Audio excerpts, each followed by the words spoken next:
right off the bat. Clearly see. Okay, now Fluff, as you were. Oh, I was just asking if you got to fucking, wiggle it up at the DGC. That's like probably the second most important question he's going to get asked tonight. I mean, yeah, right? Did I do what up at the DGC? Did you get to get wiggled up? Oh, dude, last year, and that genuinely is really awesome pizza. And I'm bummed that I didn't go see Raider Dank Vader at at Fuego Pizza this year. So originally it was in Fort Collins. I was like, tight Friday, the day before it. I'm gonna get some pizza, support the boy. Had my place booked in Fort Collins, and then it moved to Longmont, about 40 minutes away.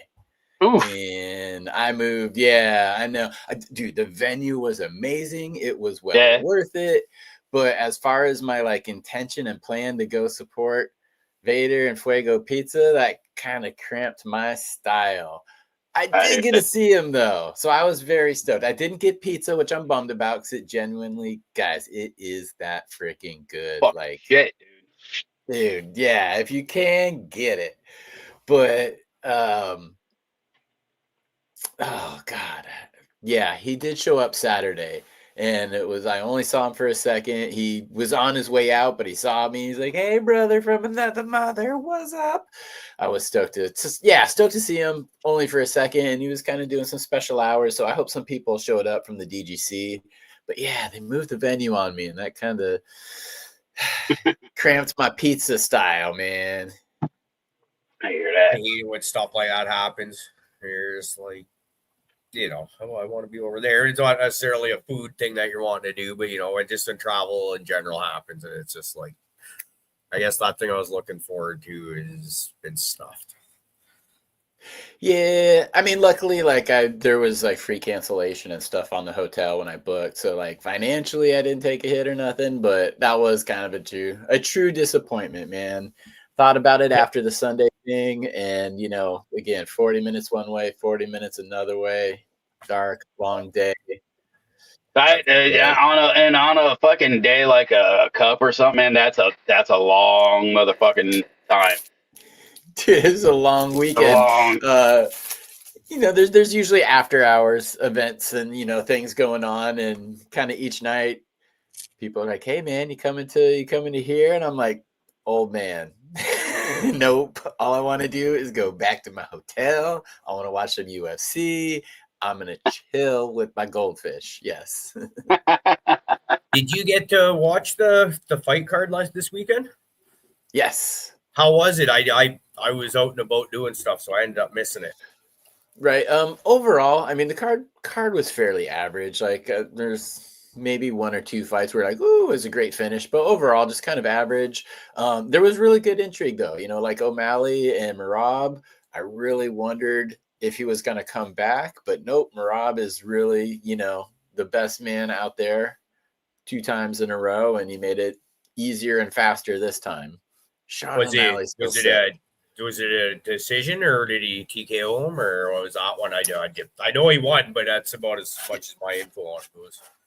Yeah, so the first fight was a 5-round decision. This time, the second fight, Merab submitted him in the second round with a really kind of clever, or it's a common choke, but you don't see it much in the UFC. It's almost like a rear naked choke, but he was on top of him. So he's kind of instead of pulling back on the pressure, he's putting it down, and he had chest pressure on him. So yeah, I mean, a lot of the times, because rear naked chokes are kind of like a blood choke. So you're really cutting right here.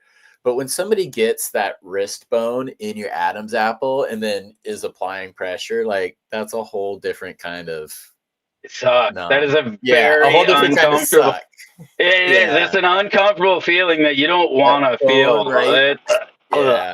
It makes you want to throw up, and you can't. Because your Adam's apple is blocking your fucking ability to do anything, and that fucking sharp bone getting stuck there is not something that's. You're not meant to feel that pressure just regularly. You're not meant to feel that. It's not good, man. Yeah. Yeah.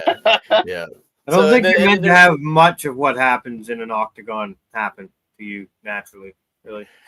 No, I mean, some things. Well, Kind of funny though. I mean, it reminds me when we were, just young boys would do that thing, like, a dead leg or whatever. You just like hit your friend like right in that spot. And, so we were kind of doing it. But now imagine like grown ass men doing that full strength to each other. Like the dead leg hurt enough when we were like 10. Yeah, I wouldn't last a second. You see like the legs of some of these guys coming out of like Muay Thai fights and stuff like that. And I'm just like, it looks like battered hamburger. Bro, yeah, it looks like a dude's got like a football fucking under his like leg, man. It's like, ooh, you can't smuggle that way, bro. You're doing it wrong. You're doing it wrong. Doing it wrong. It's good stuff. Oh shit. So you've been busy as shit lately, Chad. Yeah, I've been having fun. Going out to the DGC Cup. That's kind of. I'm going to do two things this year. DGC Cup, then I'm going to do MJ BizCon. They're two completely different things. But yeah, flew out to that. Staying busy with the writing, which is awesome. Kind of slowed down a little bit. Like January, February of this year, less assignments, still assignments, but less now. It's a lot more, which is awesome. ILGM keeps me really busy. So it was ILGM, Barney's, and one other company that we all know. Sensi Seeds. Meh. They all merged into one company last year. And so there was just always like the reorganization and restructuring of everything that happens. So writing is good, videos is good. I'm over here editing some new Westport University stuff because that's really where my passion is, man. It's like doing the educational stuff, kind of pre-recorded things that I can add like the B-roll in or the cool little graphics into. Just fun, taking advantage of like my audio editing skills and my creativity to kind of educate. So I really, really love that stuff. I like that, man. I've been liking a lot of it. I've really liked how you've done the organic Q&A lately, or not lately, but as you've gone through it and it's progressed. I never catch a live one, unfortunately, but I love watching it back. And like you said, education is fucking phenomenal. Also, another one that I got halfway through that I really did like was like your little sit down where you were just doing the taste testing of I believe it was the No Joke was the one. Excellent video. I mean, it's what we all do. You just did it in a fucking a more recorded, nice format, and it's fun to see it labeled out like someone else doing. Thank you, man. I appreciate that because that's head on the hammer on the head, nail on the head. Right. It's what we're all doing. It's just it's when we get together like this, what are we doing? We're sitting down. You're like, hey man, you taste that? You put those notes, like fucking taking little fucking jokes and shit. Good time, And I want to thank James. I won't say his last name, but James is a tester that has helped me test the second batch of No Jokes, which is sold out now too.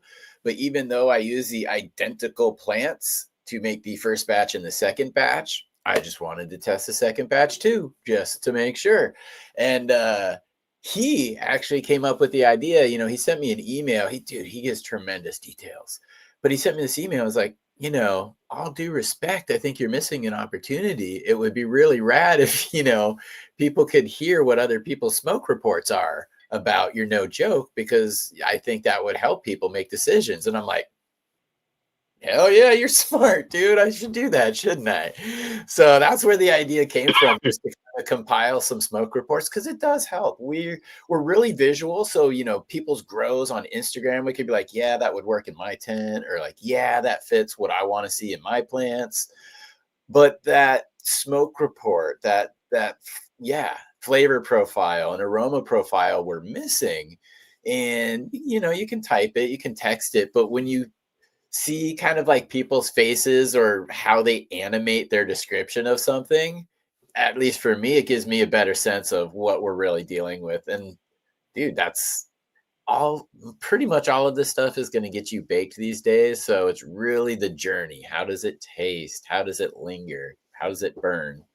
Yeah, so I think that'll be helpful. And we did a bunch more at the DGC Cup.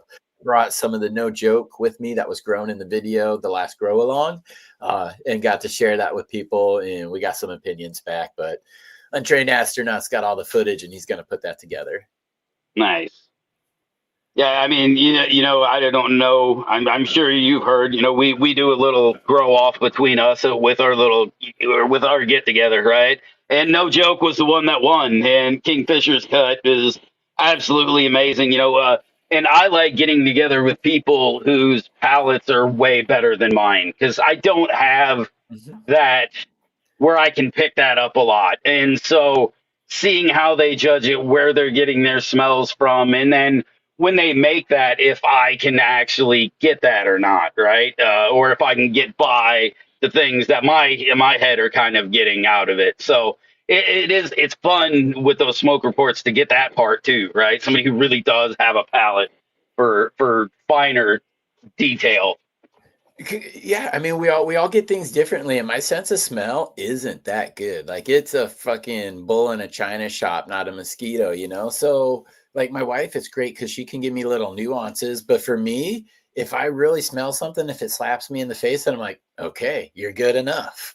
And going out to like the cup and going around to the contest, dude, that's such a great way to compare yourself to others. Like, are you doing something everybody's doing? Are you completely unique? Or, how loud is it comparatively? So yeah, you do have to get out of, you're always the man in your own hood, right? You got to go right. around to other people's hoods and visit their man. That's right, man. It's fun to throw that shit out to your friends and be like, grow it, see what happens, and then get the reports from all over. That fucking shit. That blew up the neighborhood. This guy's fucking handing it out to the neighbors over here, and that's the one they want. They want that one. So that's it, man. Get it out there and see if it is better than just your hood. I like It's that. cool. And this was one of the first times too. Actually, both DGC Cups is people came up to me with stuff that they have grown of mine. Sorry, I was getting a fly there. I'm not waving or anything. But damn fungus gnats. I'm not even in the right room. But yeah, it was cool. Fuck that fly. It made me forget what I was saying. Whirled by a fly. That's all part of the around here, dude. Yeah, that sounds about right. In that case, we should probably hit a quick dab frog and allow a reset. Oh, it's worse.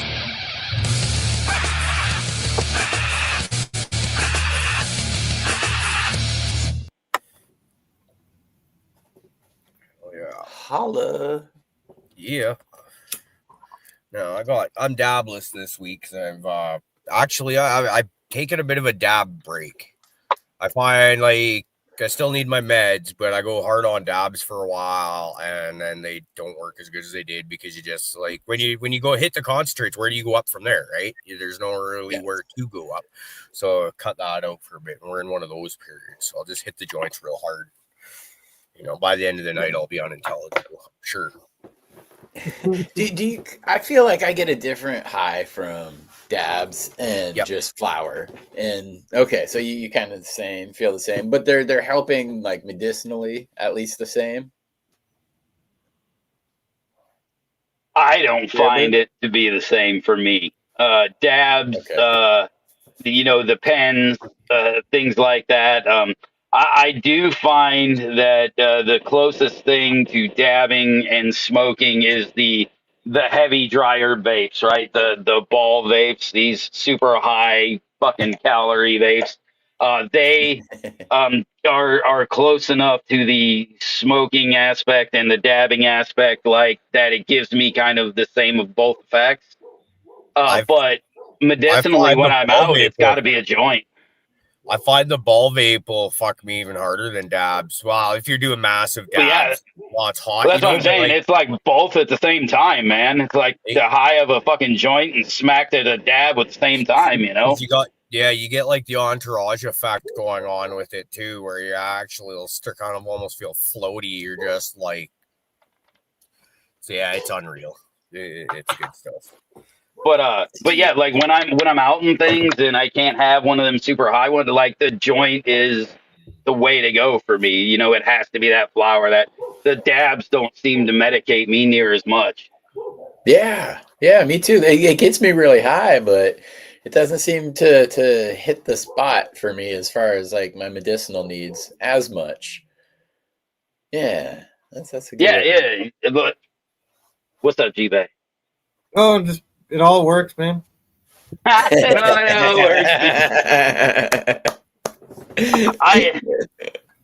Flour, like all within the last hour, I've consumed dabs, flour, and I believe this to be distillate. Maybe I don't know. Fuck, it all works, man. Are you gonna go for the edible and get the Grand Slam tonight? Fuck, if I had any. You're like, I'm rounding third. all the weed you got around there, if you ain't got no edibles, that's your fault, man. Get in the goddamn kitchen. I know. Like be like the second portion of the show tonight, GBA doing up some like medicated sugar or something like that, or we need to get him a 1,500 milligram gummy and just watch him smile himself to sleep. Yeah, I'll try that. What is the upper threshold of what you've taken at one time? Oh, I don't know. Nothing major. Like maybe 400, 500. And that's okay. So I'd try 1,000. I'd try it. See what happens. I don't think I'd want to, man. I did 500. So dumbass forgot the decimal point. Kind of important thing. Supposed to be 50 milligrams, which is where I like start to feel it. And I was like, oh, good. Okay. Kind of take this cookie in the morning, get some stuff done, a little bit of focus, almost kind of like a microdose. Dude, it was 500. And I knew I would survive, but it ruined my day. Like, I was like, yeah, not getting shit done. Like, I know what's going on. I'm going to be fine, but this ain't fun. So 500. I'm too high. Yeah, man. Oh, yeah. It was almost one of those, like, sometimes you get like too high or too fucked up. You're like, I'm just going to like do some pacing so I can get the blood just like moving through the body. And like, yeah, there was a little bit of pacing going, just like that motherfucker. Oh, sorry if I'm swearing on the show, but just like never again. And he made me kind of swear off edibles from anybody other than myself. It's been a long time. I found the benefits of edible cannabis. It works so much better medicinally when you eat it. When I first started talking with these guys and years ago, I wasn't on a regular diet of consuming internally of weed, right, or THC and all the other good stuff. So it would hit me like a motherfucker. And when Vegas first like legalized, there was like a fucking Mother's Day sale. I drug my wife to the fucking dispensary and shit, and we picked up these gummies. And I'm like, come on, baby, yeah, let's eat one. It won't be no big deal, right? And these are like you said, I haven't had an edible in probably 20 years at this point.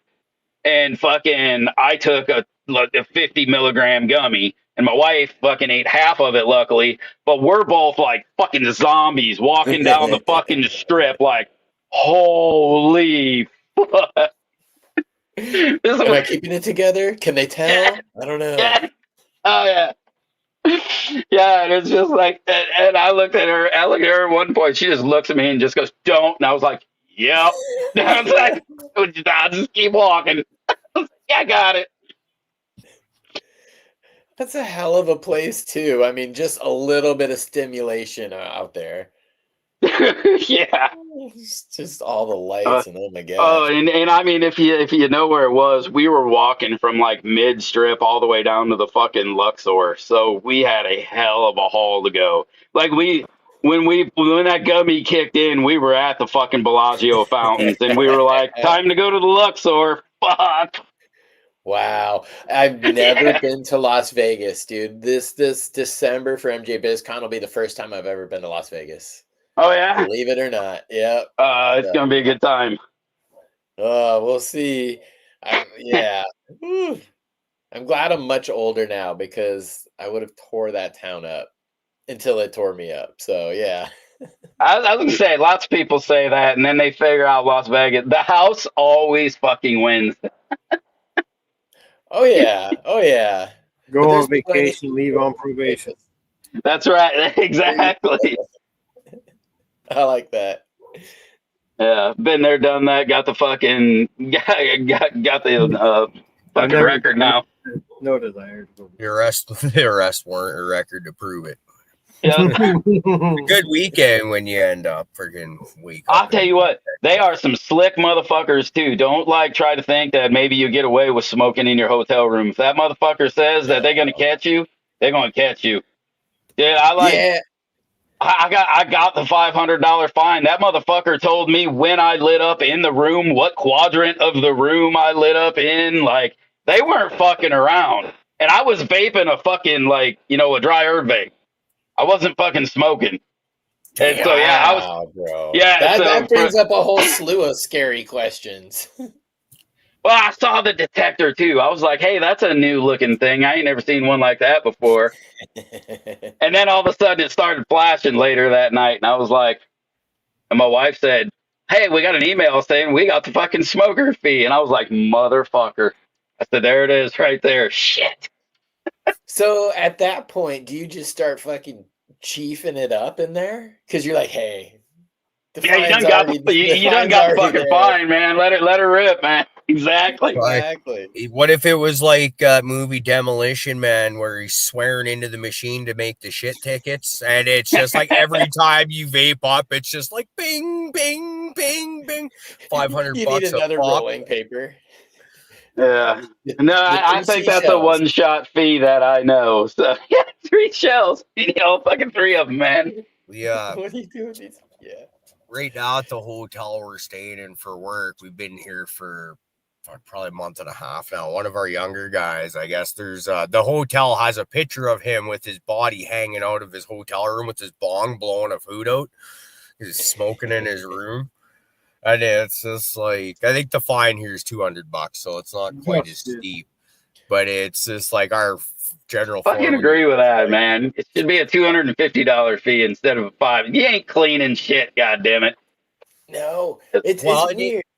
Vape smell doesn't linger like burnt flower smell. Right.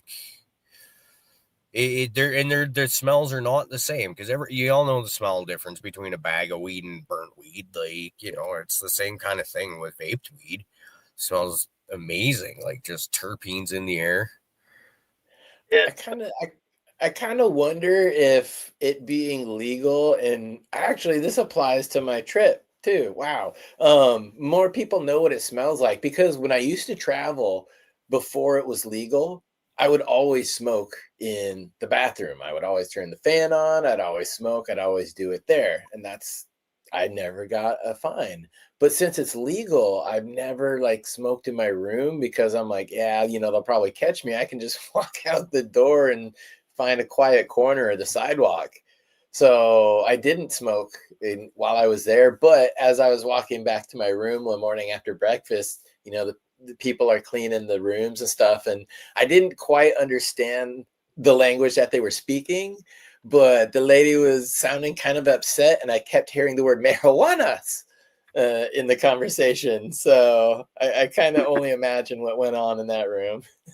Marijuanas. Yeah. And repeatedly in between a bunch of angry sounding words as they cleaned. Just I got the impression of these dumb motherfuckers. Why does everybody come to Colorado and smoke in their room? Yes, go outside like that long hair guy kept doing. Fucking hippies. Yeah, no, everybody's trying to cheat the system in some way, shape, or form. Smoking in your room, you're just bound to get it. And you know what I found is more people will just fucking look at you, shake your head, and or smile at you with you smoking a joint on the corner than if you were smoking a cigarette on the corner. They'd look at you and be like, oh, what the fuck? But smoking a joint on the corner, you either get a fucking sideways glance, a little nod, or you hear people start telling stories of the past as they walk by. which that one's always my favorite. So Yeah. Yeah. We had the old lady and I had a good story the other night. We went down to the grocery store to just grab a few things, right? Armload of stuff. And we're smoking a joint as we get there. And it was kind of one of those where I put it out just kind of walking in. I would have put it out sooner, but I just wasn't paying enough attention kind of thing. And probably blew out my last toke as I was walking into the mudroom kind of thing. Like not intentional, just I was oblivious, high as shit probably. And we come in and we're doing our shopping. We've gone through up and down a bunch of aisles, been there probably not quite 10 minutes. And the lady that used to own the grocery store in our town, friggin' awesome lady, just one of those, I'll give it to you straight, no fucking around, straight shooter type say. And she comes up to us and she's just like, everybody's talking about you. Right? I was just kind of, huh? And then I just realized what it was. I was, oh, that's hilarious. And yeah, everybody's looking at us and giving us looks and stuff. And it's just like, is it really that big of a deal? Like it's, but apparently it is. It's, I think there is something with what you're saying about a lot of people didn't know what it smelled like before. Like this is gonna sound silly, but in the last 4 or 5 years, I've met people that are my age or maybe 10 years younger, right? I'm in my early to mid 30s, 40s, and that have never smoked cannabis before. Now, that might sound silly, but where I come from, everybody's at least tried it in high school. Not everybody sticks with it. Lots of people don't, but everybody's at least tried it. And so now that I'm getting out into the bigger world and moving around, and you got people coming to work for us that are from different provinces and towns and stuff like that. Like we got a new guy, and he's one of these guys. He's very religious, wicked sense of humor. Like you can bug him about anything all day long, he'll give it right back. Like great guy to work with, but he's never smoked weed before. That is such a good quality as like a tradesman. You got to be able to dish some of that shit. Oh yeah, he's all about it. You have to be able to take it too, and just like realize that, dude, we're just getting through the day. I don't really. This work sucks, so let's have fun. Yep. Yeah. That's why I'm making fun of you. Let's go. I like this one, and I really wanted to get into it a little bit later, but fuck, man, you've been blowing up with what you got. What are your future plans with it? Are you taking No Joke way farther? You said you got basically a version 2 or a second breeding of it out, right? Well, yeah, because it's using the same parent, so it's going to produce the same offspring, but it's like batch. You can because I made a certain amount of seeds and that sold out. So it's like, I need to replenish it. Second batch. So same parents, same thing. And I'm actually in the process of making the third one right now because I'm sold out again of the No Jokes. But I am, I have my cut of it that I really like. That's what I brought down and shared at the cup. And I am going to take that further. Right now, I've got 6 or 7 crosses that are almost finished. They're seeded, but they're more or less tools in my next step. I took Mean Gene from Mendocino. His Freeborn Selections is his company. And a lot of the breeders that I really like or have learned from and looked up to all are kind of like, he's the breeder's breeder. Like he's really, it's a multi-generation thing. He's lived in the hills forever. He's been growing for a really long time and a lot of plants. So he knows his plants really well. So I wanted to work with something from him through the Seed Collectors Show, a guest named James, had won an auction for something special from him, but he didn't get around to pop them. So he sent them to me. I got to pop them. So it is the Black Lime number 2. Black Lime is kind of responsible for all the Black Lime Reserve stuff, all the Black Lime Pie, like all the Black Lime Offsprings comes back to that Black Lime. So it's the Black Lime number 2 crossed with his Cherry Limeade F5, which actually, if you look at a lot of Mean Gene's lines and things that are available, that is kind of the backbone of a lot of them. F5 being really stable, know what it's going to put out. I wanted to work with that. It has a great profile. It has a good effect, but it is too tall, too stretchy, and flowers too long for me. So I want to kind of try to get some of those awesome genetics. Because another thing about those genetics compared to a lot of what is really popular today, or I should say mainstream today, is they're not really highly intermingled, whereas a lot of today's popular stuff is, kind of fire on fire. That's what everybody says, fire on fire, and you get new fire. Well, it can go into kind of like It gets very locking muddled. up. Yeah, and it can lock some genetic potential, and a good way out of that is to bring a gene pool that's completely outside of this, like get some invigoration into it. And trying to breed for vigor, that was one of the best ways you would do that, is you take something from different ends of the spectrum. And I'm not meaning like, the typical sativa indica thing. I'm talking like different lineages. And then when you combined it, that's really how you tend to get the hybrid vigor. Whereas you take like, cookies and cookies, and you start to get this inbreeding depression as well. Think So of how yeah. many different cuts of cookies and cookies offspring are out there from like just closet breeders, and then the people that will actually like it, and they're using it for in breeding projects for the market and stuff like that. There's a lot of cookies out there. Like there's a Yeah, but lot. a lot of times, when you see the people who do really enjoy the cookies and stuff, you're looking at the people who enjoy the shit that's in the earlier part of the line, right? Like, Yeah, yeah, that's what absolutely. you really enjoy, or that's the stuff that they're using to really make some nice shit. Like there really is really nice genetics back in the back end of that line. Fucking 10 years ago, real nice shit. Now, right, it's so crossed and so inbreeded and so hard to get away from. It's hard, almost hard, to find a true F1 with fucking, or to make a Right. fucking true F1 with a lot of genetics you can easily get, right? Yeah,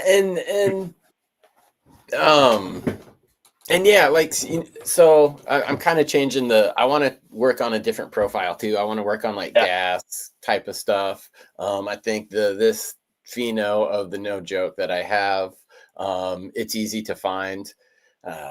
That's the one I really like, and I think it nails like my fruity quota. So I want to try to move on and Is work on that the something orange new. chicken? No, the orange No? chicken is that's more savory. See, the thing, that orange chicken pheno, that savory thing, that's the Kool-Aid man. Like the Kool-Aid man, there isn't anything berry about it. There isn't anything like Kool-Aid about it, oddly enough, right? It's completely that Campbell's chicken noodle soup. You open the can and boom, that's what it is. So I do enjoy that profile, but as far as like keeping that as the no joke, I already have that as the Kool-Aid man. So I went for the other profile of the no joke, which is the like red Gatorade, fruit punch, tropical, kind of just like Okay. party in your mouth one. Right, I can get behind those, man. I just cut one that kind of had that as, and especially as it's like it's aging a little bit more, and those fruity notes, those really complex fruity notes are really changing and swirling, and you get almost that fruit punchy effect. It's so cool. Nice. Yeah. And the cross there that I used from Mean Gene is I used a male, so I was able to hit that male to my Westport grape juice. I was able to put that male towards the no joke, which I can then go through and try to look for ones that lean more like either the Westport grape juice or the no joke, back cross that, and then continue kind of work like that. It would be cool to put maybe some of that stuff out. But the crosses I also did one was the blueberry muffin from Humboldt Seed Co. Because a lot of people, if you've grown it, that the flowering time is ridiculously short, like 45 to 50 days consistently.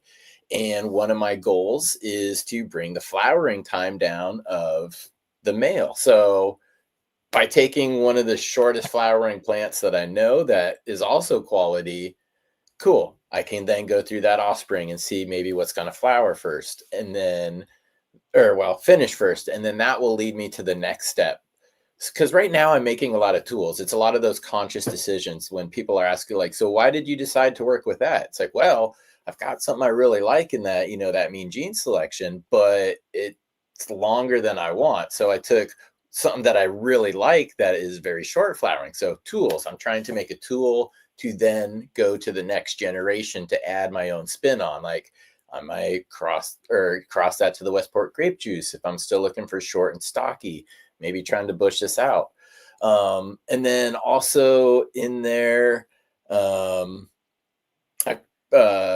crossed it back to itself as well. So now I'll have a whole bunch more to search through. And there was a little bit of gas on that profile. So also there is the lemon cherry pie from Raw Genetics and a permanent midnight from James Loud. Those both have fairly decent. Well, the permanent midnight from James Loud in particular has a rad, just gas, like strong profile, something that I'm looking for. So if the Mean Gene and that can get me something that's really gassy, what I want to do is then cross that to the tucked leaf morphology of the Westport Posse, which is all gas, and see if I can get, again, because the Mean Gene was really tall. The James Loud one is actually fairly tall as well. So if I can lock their profiles, but then bring the morphology in from my Westport Posse, cool. I've kind of changed it and I've hit my goal, and that's going to take time. So yeah, I'm just making the tools now to make the next round of good stuff. Sorry for the long answer. Oh, don't worry. You mentioned earlier trying to bring the flowering time down of your male. What's its current flowering time that you're trying to reduce? Well, about 10 weeks. Okay. 10 weeks to finish. So the sisters of the male that I use finish in about 10 weeks. So I want to bring that down. Okay. I really like 8 weeks, 8 weeks, 60 days. That's my goal. Have you run any of the genetics that come out of the blueberry yet? Yes. Okay. No, the crosses of it. Yeah, no, the crosses.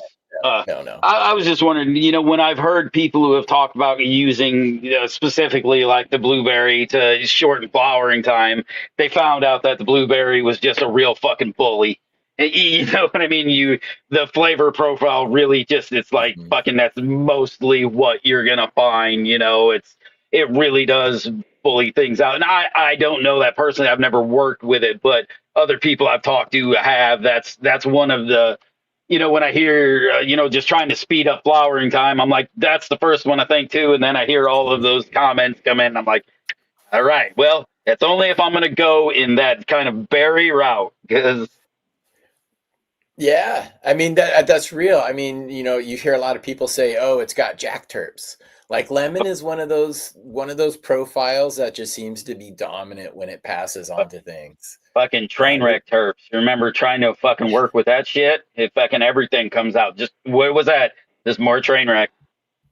It's like black licorice. You either love it or hate it, and there's a small group that just really loves it, but there's also a vocal group is just like, no, I'll smoke anything but. Lemon's one of those ones that will ruin the jar. Yeah, right? Yeah, man. Those fucking lemon terps can be a real piss off on the jar storage. I love them because they get me all wound up. I like it. Like for the daytime, like if I really feel like lemon terps are kind of more for like clear-headed, like energetic type of things. That's always the result that I get. So yeah, Jack's Cleaner 2 from TGA Genetics was still the most lemony one that I've ever had. And it would, like you're saying, it ate the rubber ring on the ball jars. Yeah, dude, you can't use the top anymore. It's fucking done for. I mean, you better let that motherfucker soak in alcohol if you think you're going to get that fucking smell out of that jar. Because if you try to half-ass it or just soap and water it out, ain't fucking happening, man. Oh, I knew lemon was for me. It's like, that's the one kind of, if it's a really strong terp in there, when I smoke, it's not like I feel high. I just go about my day, and it's like, this is perfect. Yeah. I'm not like, it'll clear your sinuses too. It'll clear mine.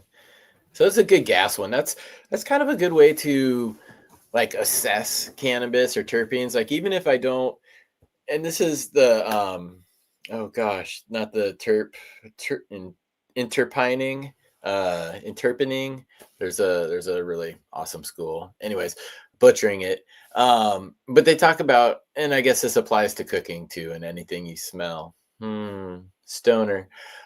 Just basically where you feel it in your nose. And that's got there because we're talking about clearing sinuses, but like that gas stuff that I'm like looking for that I want it to like hit you like up here, you know, it like gets Right all there, the way there. up there and it Fuck. just like opens it up and clears it out. Like that's what I'm looking for. But you know, some of those like funkier ones, they just kind of like linger in like the bottom of the nose and just like must inside of there. So I always call like haze like almost astringent, and a kind of a heavy gas, a heavy haze. Some of those they really do. They get in your nose and they like burn, right? And they do it up there.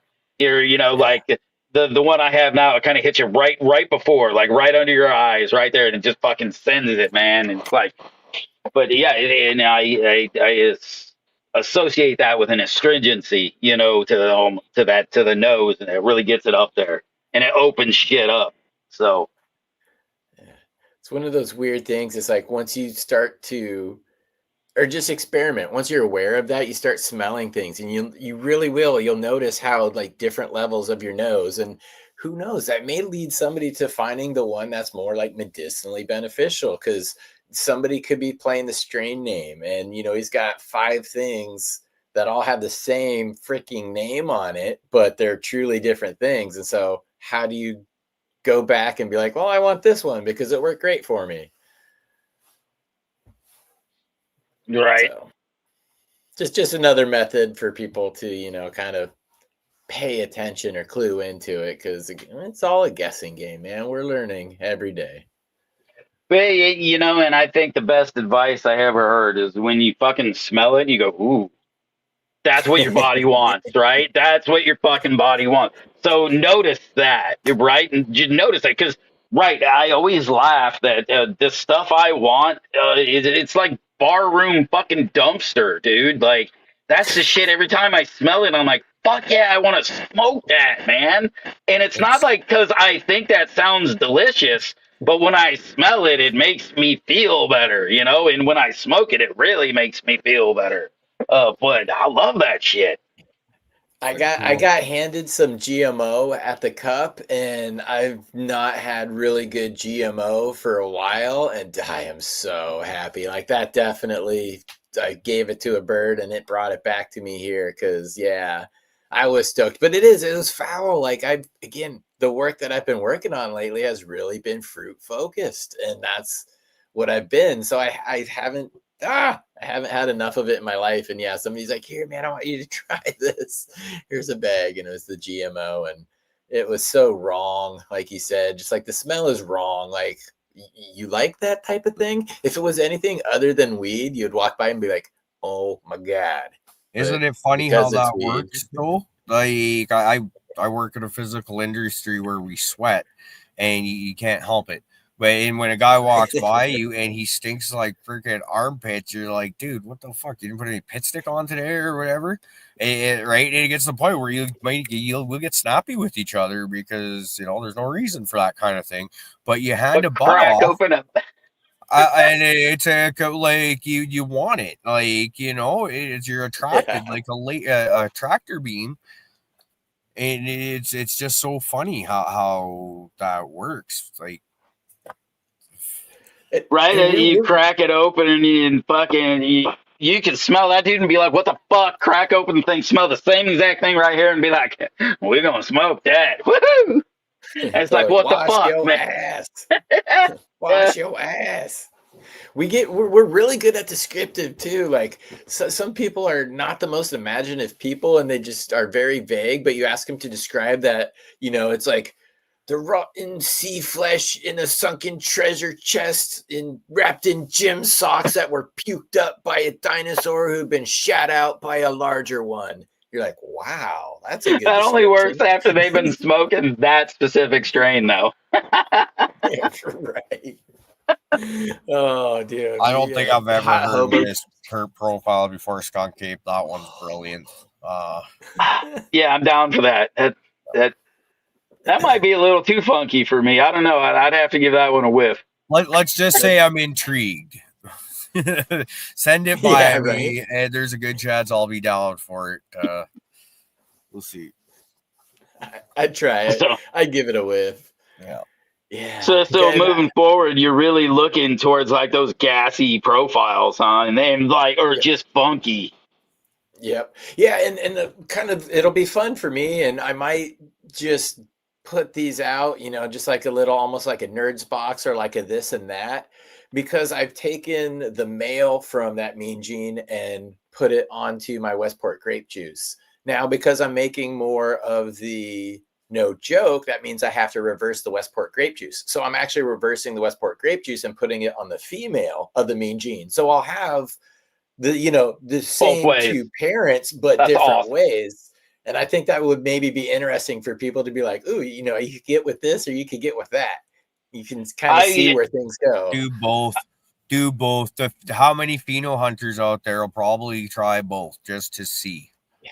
Because that that's what I nerd would pack's love, fucking man. brilliant. I was just talking with my wife about not so long ago about I was gonna have to look into, or actually in my next breeding round try this same exact thing. Is I want the male of this one, female of this one, next crossed. I want to do the same, and I want to see how the offspring come out, how similar to each other. That's fucking Yeah, awesome. Yeah. and if we can isolate maybe which is dominant in passing certain things on, or if it's really like a male female thing, then that's going to help us in future projects too. It's like, again, running the progeny is so fun of any cross you make if you know your plants, which you absolutely should, people. But when you do know the plants inside and out, you can tell where it's coming from. So by doing it both ways, it'll give me answers and, again, better tools moving forward. So yeah, I'm glad you like that, and you're going to be doing it too, because I'm curious. I've not done that myself before, so fun. Yeah. I wish I could do one with my I just received a pack of like Federation Hawaiians. Just straight up fucking Hawaiian. I was like, and I've been holding on to a Hawaiian forever. So Nice. there's definitely going to be a fucking little hootie gonna happen. Unfortunately, there's no way to get a male out of mine. It's been a fucking female for the better part of fucking almost 30 years now. Damn. So yeah, she's an old bitch. Got her. She got popped in fucking 95. She is a year older than my son. Wow, Yeah. that's amazing. Yeah, so yeah. that is 30 years, dude. That's a full fucking. Oh yeah, it is now. Fuck, goddamn. So have you tried reversing it and it just didn't want to reverse? Nope. I've never. I'm not a big fan of the reversing, the whole bottleneck, blah blah blah. So I just go ahead and I'll leave it.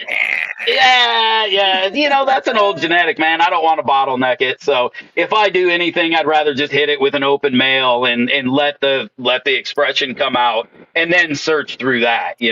Okay, because that's what I'm doing too. Because like the Westport grape juice, I don't have the male to make that. So Right. man, Exactly. with the Mean Gene thing, because I've reversed it onto things and outcrossed it and then selfed it for the Westport posse.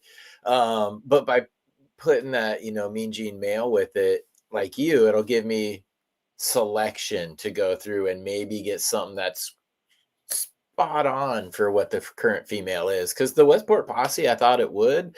A lot of breeders talk about the S1s are identical replications, and maybe they are in some cases, but I really got the lineage of the Westport grape juice, and that that Tuckley pheno, that's not even the parents.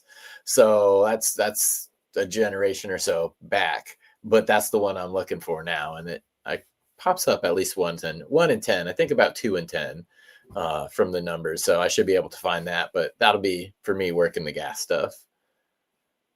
Sorry, I kind of side railed that one. Sidetracked, derailed. Sidetracked, derailed, side railed. Whatever. No, because it's right in along with the same project. I'd love to do it, but thinking about taking that federation to it, now I can look at the offspring. Maybe I can find.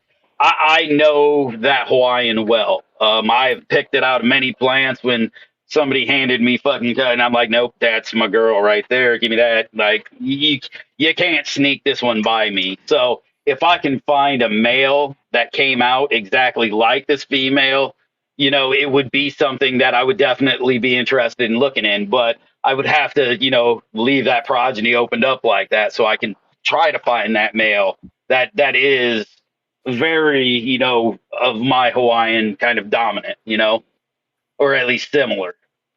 So you can see them when you know that plant like that, So Makes us all wish we had a big warehouse and the ability just to like throw down 1,000 plants, man.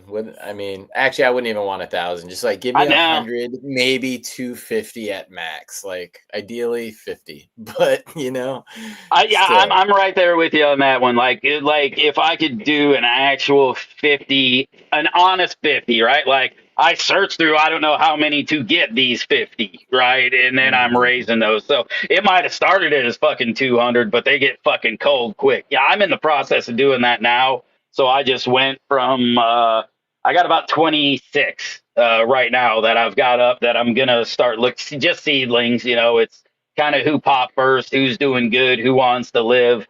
You're moving on to the next round. Some of the slower stuff is going in a tent to see if it can catch up. And if all of a sudden it's magical, it gets to fucking knock somebody else out, right? So I'll have a Mhm. little circuit right now of about probably 30 plants is what I want to get down to in the next probably 4 weeks. So Nice. uh, Do you clone any of them before you put them into flower? Because I tend not to. Like, I'll usually my first testing ground is usually like 21-gallon plants. Just quick veg, let them flower, check out what's available, and I never clone them. for this one, I'm going into the F3, so I've got a pretty good idea of what I'm looking for. So, and what I want my structure and everything to be, and what possibly should come out of it. So I'm going to take early clones of them this time, just because I'm fairly confident I'll see what I want to see out of this. And if not, I mean, I got to keep some for the next phase of is this the keeper or not for the breeding Right. project. So, this is only like I'm probably going to do this in a couple little rounds, to because I've talked about it. The male. For me, I love hunting and searching for that fucking male. That perfect one to pass it on. And for me, it's a very long process. So Yeah. I can go through a few rounds of females and really get a grip of my pick while I'm looking for that damn male. So I kind of I play the Russian roulette with that. I'm like, oh, if I do find something that's just so miraculous in those 20 that I'll initially test again, that'll give me a good profile or like really how many that I'm seeing in there. Because if I'm giving people a profile and a description, I want them to be able to find that and get that, especially within a pack. So, um, yeah, damn, fuck. I forgot where I was going with that again. I am super squirrel today. I'm still recovering, but going through the pack. Oh, the Kool-Aid Man. Yeah. So when I did the initial round of testing, I did find the pheno, both phenos that I told you about, but the one that I have now that I kept, and I was like, man, I really want that back. So I did that next round, and within those 4 plants that I grew for that video series, it was in there. So nice. yeah, it was easy. It was easy to get back to, which is good. Um, and I think I remember what I was talking about before. But a person brought me one of the orange chicken phenos too. Actually, both phenos. There, 2 people entered. One was the more orange chicken of the no joke at the cup, and the other was the more kind of the fruity fruit punch side that I have. And that was cool to get to smoke flower that other people brought me. So yeah, it's when Right. you remember shit from like 30 minutes ago.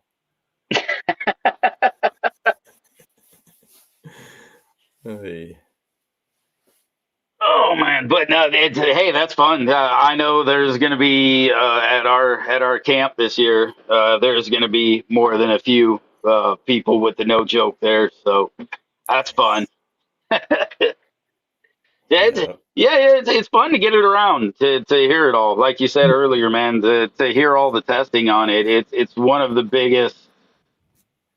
Um, it's one of the biggest like honors to hear people growing, and one of the biggest helps to us trying to move shit forward to hear what everybody's getting out of this stuff. Yeah, you know.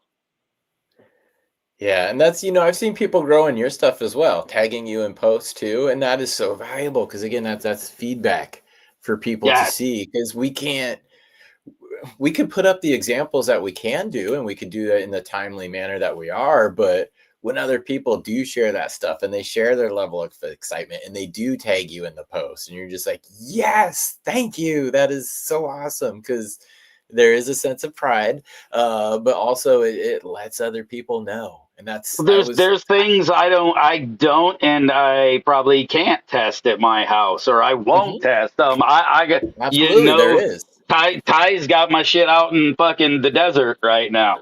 Fucking Yep. A, I'd love to see how my shit does in the desert, because maybe one of my tents might be kind of desert-ish, because fucking humidifier went out. Now she's dry and hot. But yeah, it's awesome to see what happens in the desert, in fucking Canada, in South Africa. Fucking Australia. It's fucking cool. Yeah. And Yeah. it's valuable, like you said, the tags on the post, man. That is valuable because you get to see a lot of different expressions. I don't grow with salt, so fucking to see salt growers grow my stuff is very interesting to see the different expressions that might come out, the way it reacts to it, things like that. So yeah, the tags super awesome, like And there, awesome, always appreciated. there's so many variables, and like you said, we can't do everything, we can't think of everything, and a lot of times stresses or certain things that will bring out expressions are accidents in themselves. So and sometimes not even replicable because how I don't know what the recipe was to get there, that a lot of growers did. So getting stuff out, getting people to see it, but you getting to see it is awesome because I love data, I love feedback. It always feeds towards moving forward. Like even if it was something from 2 years ago, like the Westport's posse, and people are getting a particular result with it, this in a certain way that I never thought of, I'm going to give that a shot. Or if they're, crossing it with other things and certain profiles or, morphologies are coming out of it, that helps me. I've gotten back, people have done like F2 generations of some of my beans. People have self the beans and, they're very cool. They contact me and they ask if it's okay. My answer is always going to be, yeah, absolutely. Do whatever you want to do with it. Be great if you, credit the strain or, me where it came from. That's all you have to do. You don't even have to do that. But that's all I ask. But to see it move forward and to see it cross with other things is awesome because that again is more data for me to make future decisions. And having those people send those beans back when they said, hey, do you mind if I do that? I'm like, yeah, absolutely, go ahead, do it. Be cool if you share it with others, and if it's okay, well, I don't even ask. Usually they're like, would you like some? And I'm like, yeah, that would be great, please send me like 10, 20, just something to look at, That's because who knows. one of my faves. Yeah, dude. Like, so Caribou there hit one of my BAMs with a Hunza Valley. A straight Hunza Valley. So the potential for there to be that actual true F1 vigor in that cross is 1,000% there. I'm pretty sure that's what we're Yeah. gonna see out of that, and that's fucking cool. So I've got that sitting there. Clay and chat hit it with shit. I think two things maybe, but I've got that in to look into some of the genetics that I either don't have or probably wouldn't use because I wouldn't even fucking think about running these. And they hit them with it, so now I just get to try it, right? Or I get to see what they do with it. But when they send those back, it's so fucking cool It's a cross that you had your hand in, but you didn't have to completely make, and you get to look through it and see. So I find it to be cool as shit when they cross them out and hand them back to you. It's like, and I'm gonna for my friends, for the neighbors up north, I'm gonna make a Canadian analogy, one that you guys will probably understand. It's it's cool to see that, and it's cool to see the work move on. It's like having your name on the Stanley Cup. It's like the cup doesn't really belong to you, and there were people before you that made it what it is, but you're now part of that history. And as it moves Yeah. forward and new teams and new people get their name on that cup, your name is still on there. You're still part of that history. So that's the cool thing. And boom, Canadian analogy. Straight up fucking mic drop type shit right there, dude. That's Yeah, that's why I finally just eloquent. You got the sports section in there, which is always a big up with me. So that's I like that. Yeah, that's the reason I finally just went ahead and gave mine a serious name. It's so that eventually, hopefully, it can just be cataloged, labeled, and there can be a, hey, this is me, this is where it came from. Like you said, just have my name under that fucking marker right there and say, all right, hey, move it forward. I'm fine with it. Fucking please, that's an honor. But yeah, this Absolutely. name's right there, please. Yeah, and I've learned I got bit by not naming them, because that's why I keep saying the Mean Gene cross, because I don't want to take the time to say the Black Lime #2 crossed with the Cherry Limeade F5. It wasn't something that he released widely or commercially, and so that is a great way to pass genetics, because you know what the parents are. And I did that for a long time, and then people would shorten it, or they would just say, oh, it's the grape juice, and I'm like, it's not. And then I was passing them out to testers as, the names of the crosses. And then I gave it like the production name or whatever. And then that got some people mixed up. So yeah, coming up with just one name and then putting it out for people, like you were just saying, is a great way to do it, because it keeps things clean. Right. It really does. You can look for the company, and then you can find your strains and what they've worked at under there. So, it keeps it trackable, and I like that. So yeah. Oh man, I could probably show it. Actually, I'm gonna grab something real quick. If you give me 10 seconds. You gave me 2 last time, and remember, we gave you 2, and it took you like 15. So if you're saying we 10 counted now, you. it's gonna take like fucking 3.5 minutes. Fuck. Because I want to show you an example of exactly what we're talking about. And go get it, big boy. I was just like, yeah, I could do it without revealing the source or their name. So yeah, I could do that. How many dab frogs in a row do we got to run to fill this time? Well, let's see. He said 10 seconds. Stoner math. Yeah, fucking 2 or 3. Just hit one. Here, I got it. Is he even coming back? He might. Never. Oh, wait, it's in the background. Oh, he's back already. Fuck, that was an actual 10-second one. We barely had time to talk shit. Well, Chad, can you step out of the room there for a sec? We still got a little bit. Yeah, we need you to step back out, man. You're fucking up the flow here. 3.5 minutes that we are evenly determined. All right, you can come back. Okay. So this doesn't have anything identifying, but to show you how freaking awesome people can be, this is what he got sent, and I love the name that he proposed, and the name is Stinky Posse. Sent me some seeds, but I mean, if you can see here, so it's, he's got the Westport Posse down here on the lower bracket, which contributed to what's in these seeds. So that's the Westport grape juice and the Westport grape juice. But he's got the lineage of what he used to get to the cross that he used to make, that he crossed with the Westport Posse, which is then he's, talking about Stinky Posse, which is a name I fully support. But that's rad. And this is a person who just had the genetics and was like, dude, I did this. Can I send you some? Frick yeah. And then to get just like that level of detail is freaking awesome, dude. That's just, yeah, that's amazing. It's amazing that people would take the time to do that and to be excited about it. And I'm excited about it. I mean, dude, he's got some freaking gems in there. So I will be getting into those too. And again, I had nothing to do with the creation of those, but it just happens to have my name on that cup as part of the, Right. part of the team.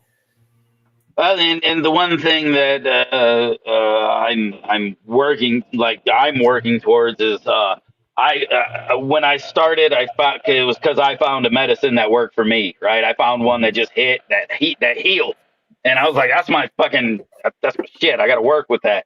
So when I crossed it out to a few things, I found a lot of that same healing properties for me in those crosses.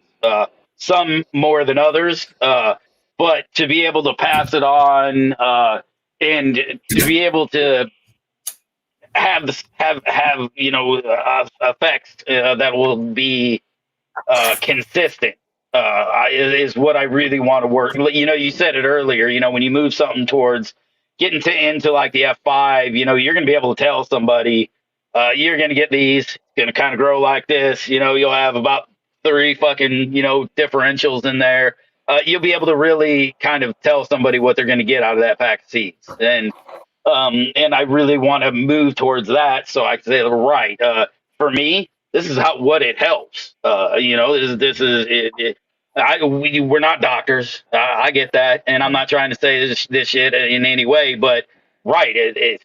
This is what it helps for me. Why don't you try it? See if it helps you that way.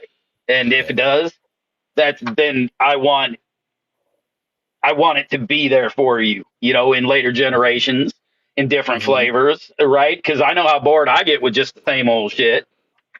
And so, I mean, it'd ultimately be really helpful if we had access to cannabinoid and terpene testing. Because, I mean, really, that's probably what it's going to boil down to more than, it's the name or the breeder. It's just ratios. It's like, what of it? And yeah, I mean, in the rec market, you can get those things, but we all know that the test numbers aren't really reflective of the flower that's in the jar a lot of time.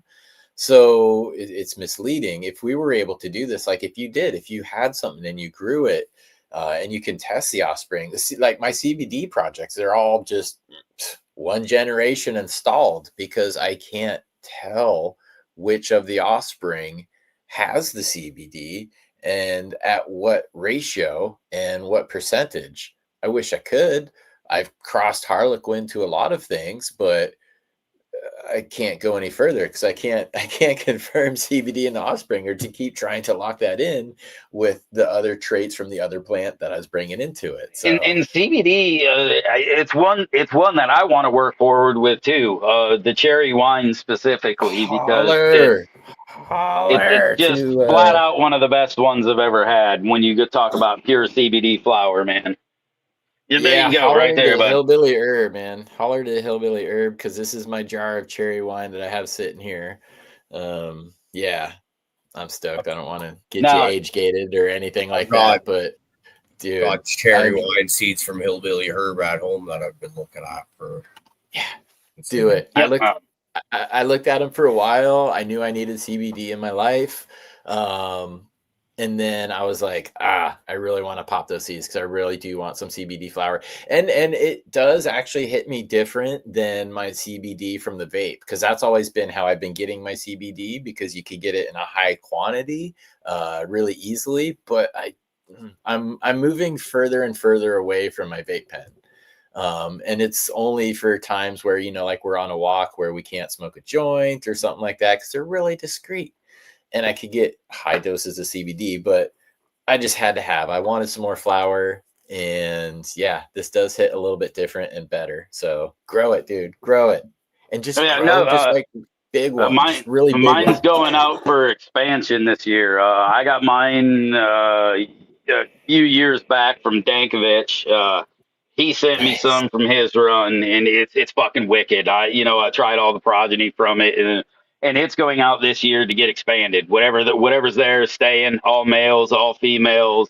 It's all getting fucking seeded, and I'm gonna have a ton of it. I want to work with it. But like you said, CBD seems to be something as I'm looking to moving forward into adding it to some of my genetics. It's I know what I know what the defining taste is. You taste cherry wine, you get that fucking red licorice, fucking that's CBD. That's what it tastes like. I've tried a lot of it. You can really nail it down and get it. It's there, but then when you go out to grow it, you pull that shit way earlier than we pull our typical outdoor. Looking even into the 1-to-1 crosses, pulling near towards like 50 days, you're getting a lot of clear in your stuff, right? Where most people, unless they're processing, they're really not pulling. But to get that CBD, you got to harvest it a lot earlier. So then Okay. it gets me to thinking something more like if you could get like a nice high test blueberry, something that finishes quick, where then you add the CBD to it. Maybe you could get, the hard part's going to get them to finish at the same time to get those quantities and high enough that you want, right? Well, yeah, you find the one that works and then get that cloned. Then you can kind of do the quantities and like the big, the big baller budgets. There have been studies, and this will be, obviously strain dependent, but they have looked at the pathways, because they know the biological pathway for THC production and CBD production in the cannabis plants. And they're able to monitor those levels. And again, this is at the baller budget level, but they can see, heights and spikes of when CBD is the highest or THC is the highest. Basically, we're using, like you said, we're using the trichome heads as our guide, but they really do have that information. And if we had that, or you were able to dial that in on that specific strain, then you would know when to harvest at the best time. Because 50 days is probably, obviously if the industry is doing it, there's good reason behind it and they're getting the results they want, but it can still get even more granular, I guess, based off per strain. But yeah, you would have to treat them a little bit differently, I think.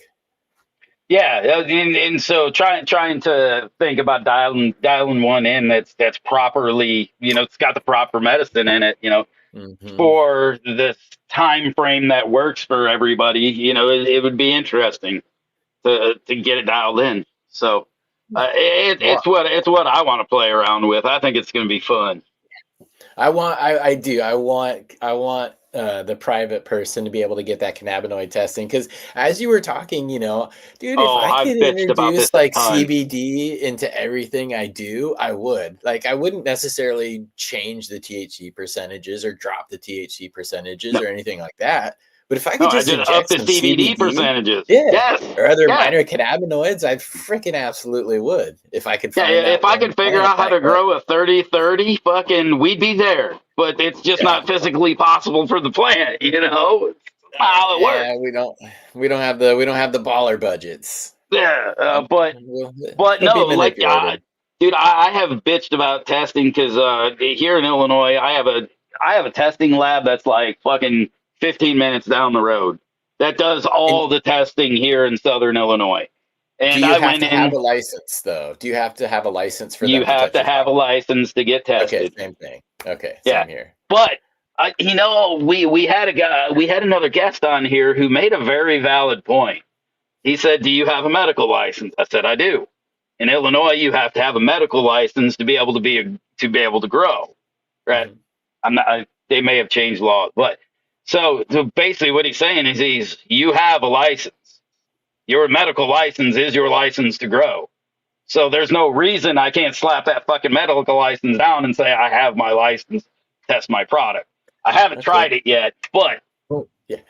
Because it doesn't work that way in Washington, because I do have the med license as well, but it has to be a commercial license for and actual commercial sales, which as a that's what medical I would grower, imagine. I can't.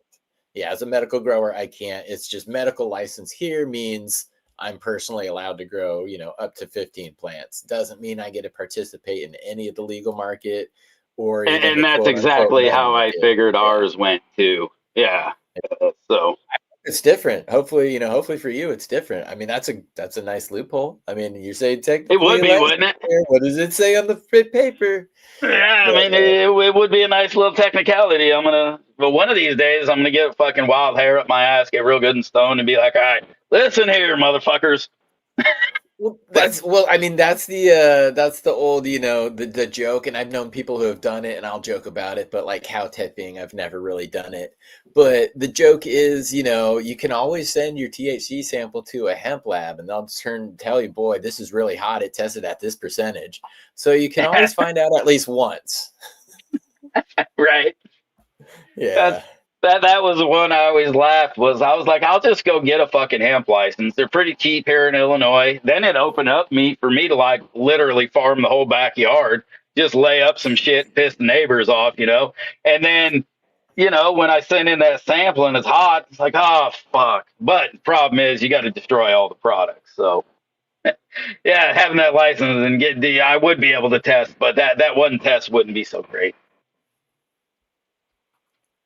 But Seems like they pretty well got it figured so that you're damned if you do or damned if you don't, right? but yeah, I probably like Rolling Smoke said, I probably just need to roll over to St. Louis and just go fucking get it tested in the lab over there. Well, that's pretty much just down the street for me too, isn't it? I mean, it takes me about as fucking long to get to Walmart as it does to get to fucking St. Louis. So yeah, it's pretty much down the street. Of course, dude, it takes me about 30 minutes to get to the nearest Walmart. So Yep, yeah, that's how we are. Walmart dependent. Yeah, I moved out to the middle of fucking nowhere. It takes 30 minutes to get to fucking anything. Except I thought G-Bay just exploded.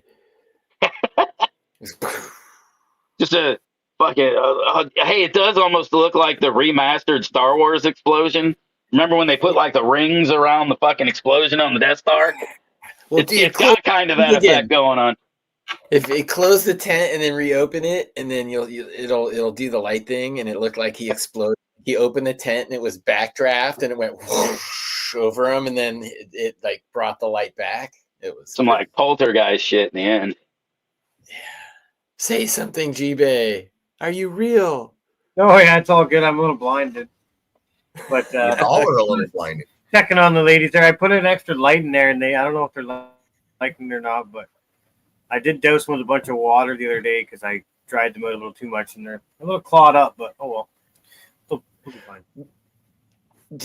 Were you concerned about like not having enough wattage, or were you just like, let's throw another light? Yes and no. I was just like, hey, I got a bunch of lights kicking. As you can see, I got them just hanging from my house plants too. This cherry tree is loving life. It's like, so what kind of cherry? It's a Brazilian cherry tree. I think it is. Oh, wow. A Gramantia tree or some weird name like that. Wow, that's wild. Yeah, does it all actually? These nice little flowers starting on it all over the place, man. So it gets not all those watts, but a couple hundred anyways. That's awesome.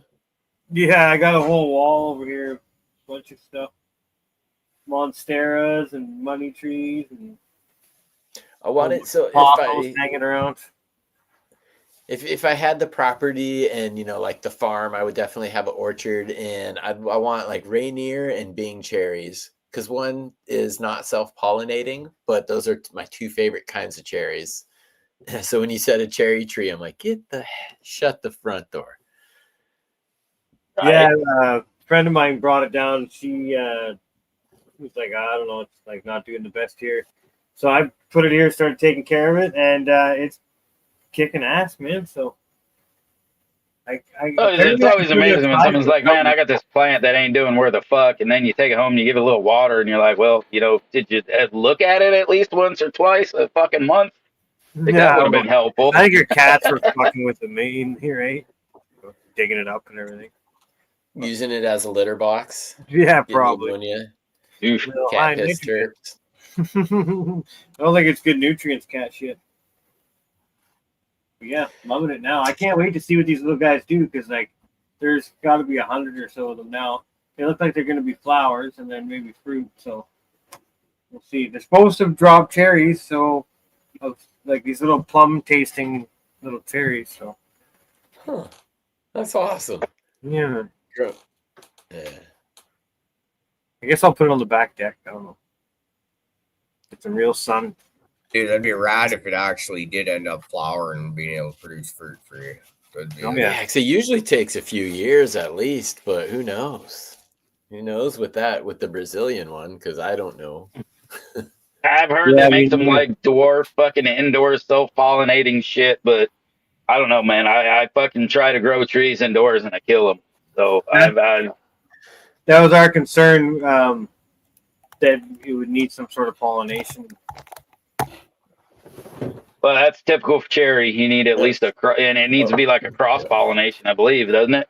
I'll just put it So- out back before they open, and hopefully something out there tickles it. Yeah, some Like will a- self-pollinate. Some will self-pollinate, but there are others that needs the partner. I just opened up chat and I see Mr. Magpie is in there, Oh, and I hope the heck, brother, you saw my Stanley Cup analogy because you would be proud as a Canadian. Okay, so go back and watch it if you didn't see it. I don't know. I just opened up chat.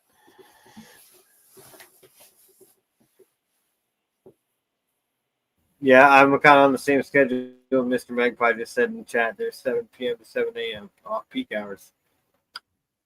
I keep it 10 to 10 for show purposes, so there's always an hour on the show. Like the show Sunday morning, we get an hour, and if we do at night, we get an hour. If we need to show anything. That's it. Well, you think of come summertime for heat and whatnot. Ben and Jerry's. There. But it's so hot during the day. If you're able to keep your heat down by not running lights during the day, run them at night when it's typically a little bit cooler. That'll help out too. Or in the old lifestyle situation, I had to run at night to keep it warm at night. I had to wonder, and then just kind of heat exchanging from the bedroom to the flower room sort of thing, and just ducting going all weird and wonky. Made it work. But Oh yeah. I've always been of the hippie mind that fucking the sun comes up and goes down at a certain time. So does my fucking room, because there's like some weird life's going on when that's happening, and I feel like there's just a presence. You know what I mean? I don't know. It's ridiculous, and I understand that, but I've always felt that I'm this close to putting fucking grounding rods in. You know what I mean? Like, and throwing crystals on the fucking soil. Like, this fucking close, but we're not there yet. You got to mix them in, bro. You got to mix them into the soil. Oh yeah, I know. And you got to do your wraps the right way. I mean, it's crazy. I get you, man. Like, Only on a Tuesday. sometimes on Thursday. All right, sometimes. But like a crushed layer of some kind of gemstones and whatnot going across the whole thing like a mulch layer. Be great. Ooh, it's just diatomaceous earth on the larger scale. Instead of little glass razor blades, you just got a large bed of crystals, and that You got a large bed of fucking energy. All right, that's what you got. Is that wow? I wonder if that's how we advanced civilizations. The ancient aliens create force fields. It's really micro ionized diamonds. This shit took a hard fucking left. Oh my god! In a shape, because we all know that they only came to Earth to harvest the gold, right? I mean, you seen the show? What? No. Anybody who thinks that's just stupid. Like, there's more gold in the goddamn fucking everything else. Like, I have laughed in like some fun books I've read where they talk about futuristic shit when aliens coming to Earth and they laugh at us. They're like, why the fuck do they like gold? It's like the shittiest metal of everything. You can't do anything. It's too soft to use it for anything. Like, it's useless. Highly conductive, though. Right, highly conductive though. But And you use there are it as a many heat things shield. that do it much better. Dude, they had to use it for the heat shield because when you breach in the atmosphere of a flat Yeah. surface, it's much more intense than if you were actually angularly attacked like a circular Oh, globe. the diamond shape? Oh yeah, oh for sure, man. The facets really for penetrating and it's like the difference between a belly flop and a cannonball when you hit the fucking ocean, right? Or the pool. G-Bay had the look of like he just said that word. Is that what that meant? Was that what that was about, T-Bay? Yeah, I was being high school. Yeah, I was being immature. You and me both, buddy. You and me both. Case, high five. Takes one to know one. Yeah. That's why you're like, yeah. That's why we're the booth Me. crew, man. That's it. For life. Fuck. Sorry to derail Fluff, but you said the word, not me. No, it's perfect. This is good. They're all Good. serious. We're like, Fucking this shit. I love the hard lefts and the fucking dude. This shit squirrels faster than a fucking squirrel can keep up with. This So- is why we do this, though. It's like your variety. Right? I really do blame 3 days of heavy consumption on the road. Is it I've not bro. even been back for 24 hours. Yeah. Bro, the ride back from like boot camp, which is basically the travel back from any of these events, is the fucking worst, dude. Oh, it takes forever. Like you're perpetually stoned for like a day and a half. Like it just doesn't matter. You don't need to smoke, but you're fucking high. You're gonna do it anyway. But Exactly. oh yeah, but it's an amazing feeling. Yep, it's Hell- great. Yeah. We got to get you out fucking east for one of our fucking events one of these times. Yeah, you need to come fucking kick it with a booth crew and get ridiculous. Right. We That go would be camping. fun. That would be We saw fun. we I've saw seen your Santa Claus. videos. We saw Santa Claus once, all right? Don't even mess around. Fucking happening. When G-Bay comes back, he can't confirm Santa Claus fucking went zipping. We saw it. We got it on video. Caribou had a big old smile there, so he apparently he saw Santa Claus too. It made me think of. I remember when the big deal went down. It was the thing for a bit. I was like, huh? being the bystander, fucking looking on the outside and fucking up here, right? So. Yeah, I've seen he in chat. He says, with all this crystal talk, I'm surprised Tao didn't appear. I tried Iceni. I did whisper crystals 3 times. And that usually will make Tao appear. If you just crystals. He'll show up, but I'm trying to summon him. we haven't seen Tao around here in a while, man. Yeah, I catch him on the Cheap Homegrow show every now and then still. So it's good to hear his voice. But yeah, Tao's an awesome character. I miss that guy. I don't see him as much as I used to. But I don't get out as much as I used to either. So maybe it's hard when you gotta fucking actually put your focus to something. And you can't just squirrel around on the fucking internet. Oh, dude, this is the ultimate procrastinator. It gets me more than I want to admit. But YouTube? Oh, yeah, absolutely. Yeah, just hanging out with people in chat. Like, it's just too fun. Like, I really should be doing something else, but you're just hanging out, enjoying yourself, and it's too fun to leave. Like, really? I mean, who wants to go adult for the day? I don't know how many times I have jumped in our Discord and I'm like, well, I'm just doing some shit around the house, so I figured I'd just use you guys as company. And next thing you know, I'm just stoned, fucking walking circles around, ain't shit getting done, fucking having a good time, talking shit.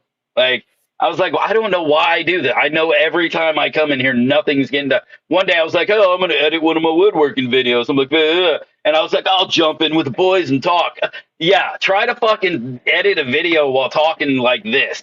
You can't. It doesn't fucking happen. Yep.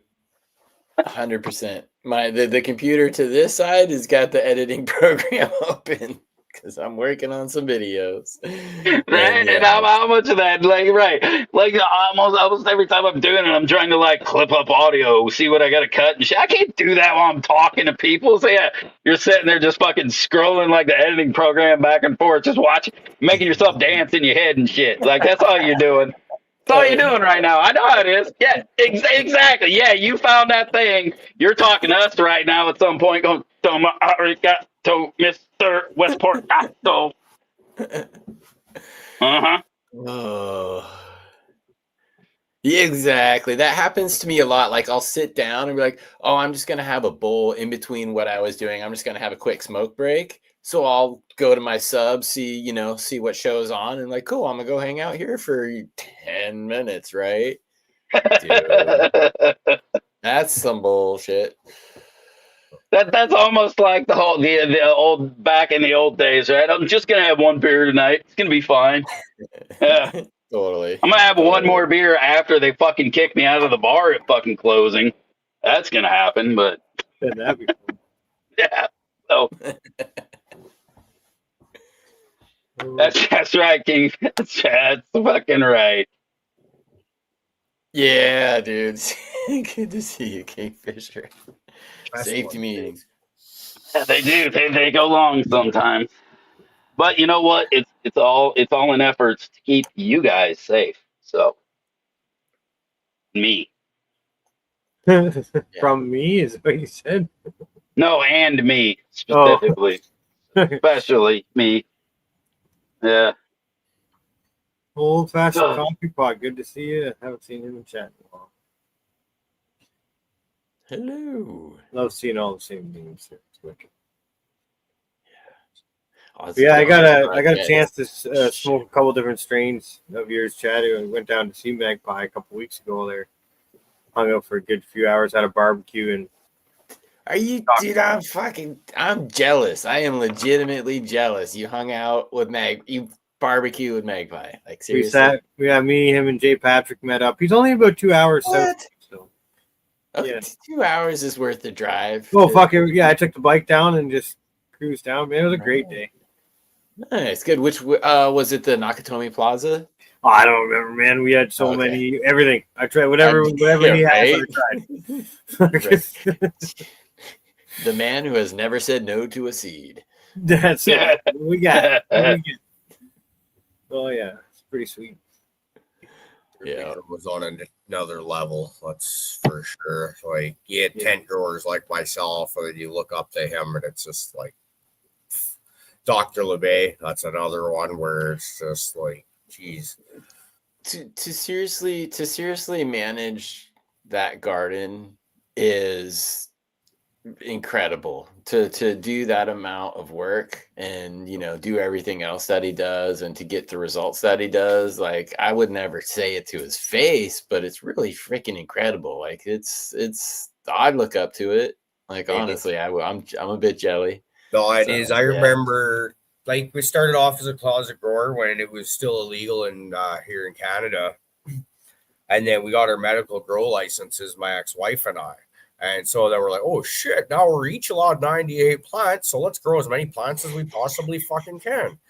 And it Not was easy. too much too soon. We went from growing under a single 600 watt per grain HPS light to running like half a dozen lights and as many fucking plants jammed in there as possible, and constantly trying to expand. And I'm like, it was fun, but it was still too much. Like it was when you think back on it, like, no, like for your, maybe a couple new lights, not half a dozen right then and there. Like it's just,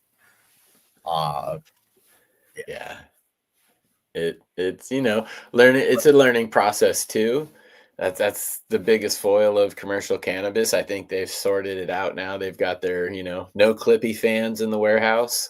They've got that figured out. But yeah, scaling is one of the harder things to do. More plants, more transpiration, more humidity. Okay, now you got to deal with this. Now you got to deal with that. You're chasing your tail a lot of times because you're creating more problems by your solutions because you want more plants. I would say the only way I would love to be any form of grower like that would be it would be in a fucking greenhouse, somewhere where you can regulate enough, but you're mostly using the fucking good old Mother Nature, right? Some big exhaust fans to fucking knock some humidity out. You know, Like I we're used to gonna let them rock. like J Plant speaker. That dude's got a Yeah, wicked yeah, setup. yeah. That's a perfect example. Yeah. Yeah, his IG page is always a pleasure, especially in the summertime when those plants are starting to get near and whatnot. It's like, wow, Dude, just yeah, But his that would entire be where I process. would be like fucking cool with an expansion though, because yeah, it's a little. But like you said, indoor like that, it really does. The bigger you get, the harder it gets, and exponentially. well, there's You a know, law of diminishing returns as well. Will kick in at a certain point too, because there's a certain point for us where we're putting too many plants into this space, and that and so you're getting less quantity off of each plant. And when you think back, and it's just like, how do we slow down and put 4 plants under each light instead of fucking Right. I don't even recall, but it just I remember it was ridiculous. Just chill the fuck out. Like it's buck fever to hunters, right? Same kind of thing. Yeah, and I mean that's why we all know like commercial cannabis will never be the quality of like a good home grower or craft, just because you legitimately can't do it that way at yeah, scale. no. Just like a home grower is never gonna grow at the scale that the big people can. Just like it's just impossible. So that's why I think there always will be room, and hopefully will always be room for the craft grower, the kind of the home grower, maybe a little bit larger than that, if we're allowed to open up our As own long shop as there's or have our own connoisseurs, there brand. will be a craft market. Yes. Because when I can hand you the difference between one of our weeds compared to what you're going to get out of a dispo, and you go, oh, if you really are a fucking weed nerd, you're going to be like, oh, well, I don't want that shit. I want that. Like, the choice will be made. Yeah. So yeah, it won't be hard. You leave it to the rec shops to introduce people, because that's where they get their access, and they're happy with it, because when your bar is right here or non-existent, anything you try is going to be the top. So eventually they'll try that, someone that they know, that they meet, that they're now in circles with, will hand them that joint, or give them that nug of something really good, and they'll be like, where have I been this whole time? So yeah. Just And takes time. and sometimes it does go the other way too, right? Like I have pushed people away from good weed. They're like, no, that like gas station weed's fine, right? They're like, no, I'm good with like they're like, I'm good with like Delta 8, like fucking I don't have any need for your shit. You know what I mean? So Right. there's so many levels right now that it goes towards. So, there's definitely a market, and there always will be. I think so. It's just a matter of, all the big boys got to fucking take their fair share, or their fair share, go fuck themselves. But they're going to take their what they think they want, and then, we'll go ahead and we'll take ours at the end. Right. And there will be downward pressure from their mass production on the price, because it'll be a commodity. But that, again, craft stuff will always be what people will be willing to pay more for. I mean, again, microbrews is a great example. Pacific Northwest is kind of home of the microbrews. So have seen that model played out. But it's going to drive that price down too. However, regardless of whatever date it is in the future, I still think craft will be priced higher, or at least better for the grower, than any of that commercial stuff. As it should be. Because the quality Yes. should be there, right? Therefore, in theory, you are paying for a superior product, which I would have no problems with. I liken it. I'm no longer a drinker, so I liken this to, like, if you say you're going to the fights and you get that good bottle of rye or whiskey or scotch, whatever, right? I'd have no problems doing the same thing with a good bag of weed at the store, at the dispo, right? If I knew that the quality was going to be there, and that's the problem, the quality isn't there. That's the shit I smoke when I got nowhere else to go, when I'm in between harvests and I kind of haven't been too impressed with the local plug lately, sort of thing, right? So I'll go and please let this one be good. Yeah. But if there was an actual craft store in my town, I think everybody would be going there, because everyone I know that is a serious pothead, figuring we just talk shit about dispos. Good weed can be found. Yeah, absolutely it can. But and I think we need to go back to the fucking, you know. But I think we need to go back to like the fucking chopsticks and jars and shit for a while to get the craft companies that are doing it right. Like, because places like Illinois, we got to fucking protect everybody in the world. So everything's got to be zip tight. You can't see a bud, a plant, a fucking flower, a leaf. So I can't see if it's trimmed. I can't see if it's shit. I can't see, it's going to be dry. I can't look at it. Can I ask a quick question about that? Now, here's the thing. They tell us kind of it's for consumer safety and shit like this, or is it more to protect the fucking people that are selling the weed? Because if you see it, you're going to probably, I'm good. Well, that's what we get. It's to protect the kids, because I don't know that's how. What they tell us. I don't know how see-through packaging, so I can see what's on the insides protecting the fucking kids. Right. I don't know how not being able to see what I'm buying at the dispensary is fucking protecting the kids, because I'm going to buy that and then take it home in that proper packaging. But I want to see what the fuck I'm getting. Yeah. That's good intentions, misguided because of ignorance. I mean, to your point though, Caribou, yeah, I mean that everybody, we purchase visually. Like food, you go to the produce aisle, you look at the fruit, you look at the strawberries, you don't just grab one. They're all strawberries. You look at which one looks better, right? I mean, we're very visual, and so that definitely comes into play. Well, I feel I miss even more so than just about anything is more like sensory driven, because you got the visuals of it.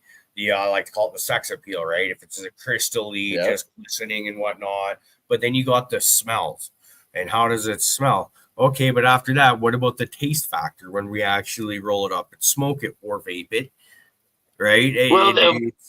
It really is like gourmet food in a lot of ways. And then on top of all that, you got the effects. What does it do for you? Is this the one that... but I mean, we can't take it too far, because in the same factor, I know what an IPA is supposed to taste like, and when I get an IPA, that's what I expect to get, is an IPA. So I'm going to buy that 6-pack, and I'm going to buy it fucking once. But we don't have the option as, say, craft growers to just market ourselves and throw ourselves out there as a fucking product, do we? Absolutely not. So, but also at the store, like you said, there is some appeal to the look of it, right? And the smell of it. Beer's beer, right? It's been around forever. It's brewed the same way. It's everything. This is way different. But nobody's knocking off Budweiser 91. Dude, this is the Budweiser 91. Everybody claims to have the Budweiser 91, but there's only one Budweiser. So there's not the same thing in alcohol. Because sorry if I killed you there. Wait, no, there is though, because of the Goose Island fucking bourbon barrel. All right, I had the 95 last year, and the 2007 not so long ago. All right, it was fucking delicious. All right, so there are some fucking beers that are like that, where they're like, oh no. But yeah, Budweiser's not the one, but that's your dispo weed. Exactly. You're going to go to that and do that. But in a craft market, even since it's so messed up, we still can't have any of that like open at all.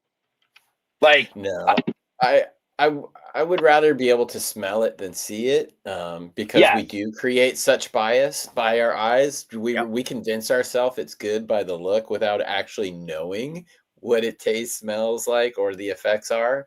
But again, the smell profile is the one thing that I wish we could really get. It's like what Fluff said earlier in the show, where you smell it and your body's like, yes. Yeah, well, exactly. That is what I want.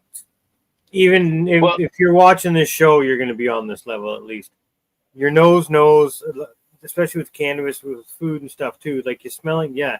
Like Brad was saying, you just know. Sometimes you smell a certain bag and you're like, ooh. Yeah. what's the other thing, man? I've had stuff that has absolutely zero bag appeal that would knock your dick in straight in the dirt. Zero bag appeal. You'd be like, get that fucking swag out of here. And then, Yeah, dude, I tell this story a lot because I had that example when I was young in my teens. I allegedly may have been moving some things and went to meet with these people, and we're all kind of sitting around this table, and they had just like an ounce sample to just put it on me, and they put it on the table. I took a look at it. I felt insulted. I pushed it back and was like, "Are you serious?" And they just so cocksure and calmly like, "Try some, dude." I don't even know if I finished the bowl, but like, that you just like reach across the table, you're like, "Thank you, I'll take that back." Sorry about that. My bad. Yeah, I'll take that. From that day forward, man, I'm like, just try it before you poo-poo it. So yeah. Right.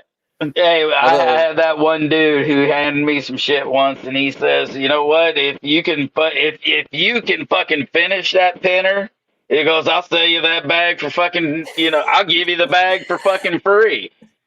And I'm just like, "Yeah, go ahead, motherfucker. I'm about to give me some good weed for free, right?" And when somebody says cocky shit like that to you, you better be prepared for some shit. And I didn't, man. I was about halfway through a little fucking pinner, and I forgot what the fuck I was doing. Exactly. I'm fucking spaced out. It's fucking burnt out, and they're like, "Pay me," and I'm like, "Yep, hold on." And sad but true, not that time, but Mr. Magpie is not wrong. But first and only time, we'll just say that much. But yeah, that was the thing. I've also accidentally smoked crack out of like a 4-foot fucking graphic bong too. Whoop. Man, motherfucker tried to do the same thing to me. Yeah. They popped that open to hit that motherfucker, and I said, "You lying ass sacks of shit." And I walked straight out that motherfucker. I was like, "I'm out." No, dude, I hit that, and I still to this day do not know if it was 2 or 20 minutes. But I was so thirsty that if I didn't get anything, I was like gonna just like lose it. But I also was like too busy just kind of sitting there like this, that if I moved anywhere outside of this little thing, I was going to lose it. And I don't know how long I was in that conundrum, but it got over and I was like, what the fuck? So, yeah. Accidentally done some shit. I wasn't first in line, so I was good. The second they find out, I was like, "Oh, hell no." Oh, dude, young kid, 4-foot graphics hanging with the older kids. You want to impress them. You want to hit that like a champ, right? You clear up and you get the smoke. Yeah. Oh, the old fella. Bro. Yeah. Oh, I don't know how old I was. Maybe might have been 15. No. 16, 17. Probably 16 or 17. That would be about the time I was hanging with those dudes. So yeah, okay. Wow. I dodged most bullets, but I did enough damage on my own trying to be Rick James. Rick James. doing a little Rick James action. Oh man, fucking woo! I like to dance on couches. Oh yeah, fuck your couch. Rick James. Cocaine is a hell of a drug. It is, man. Hell of a drug. It was. It was. To be honest, nowadays, like I'm glad I'm clean and I don't do stuff like that anymore. But I'd be afraid to buy a flap of cocaine because I'd be afraid that it isn't anymore. Like the thought of doing hard drugs nowadays is fucking terrifying.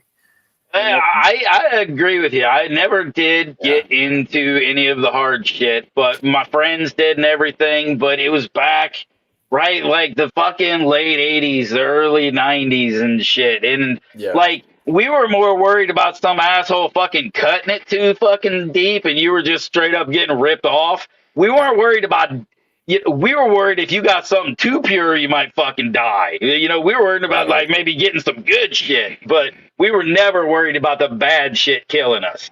You know what I That's mean? And that, yeah, that's the thing though. Like back then, there were like 10.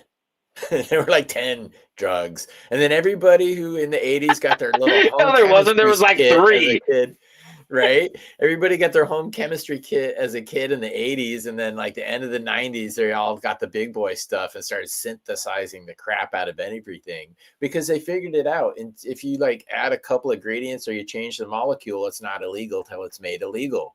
And that's where we got a lot of these street drugs. Like, dude, Holy change it shit! Now slightly and it's not illegal anymore.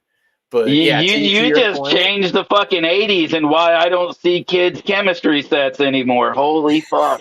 The funny Oh thing my is, I was god, just thinking about that like last week. that makes so much sense right now.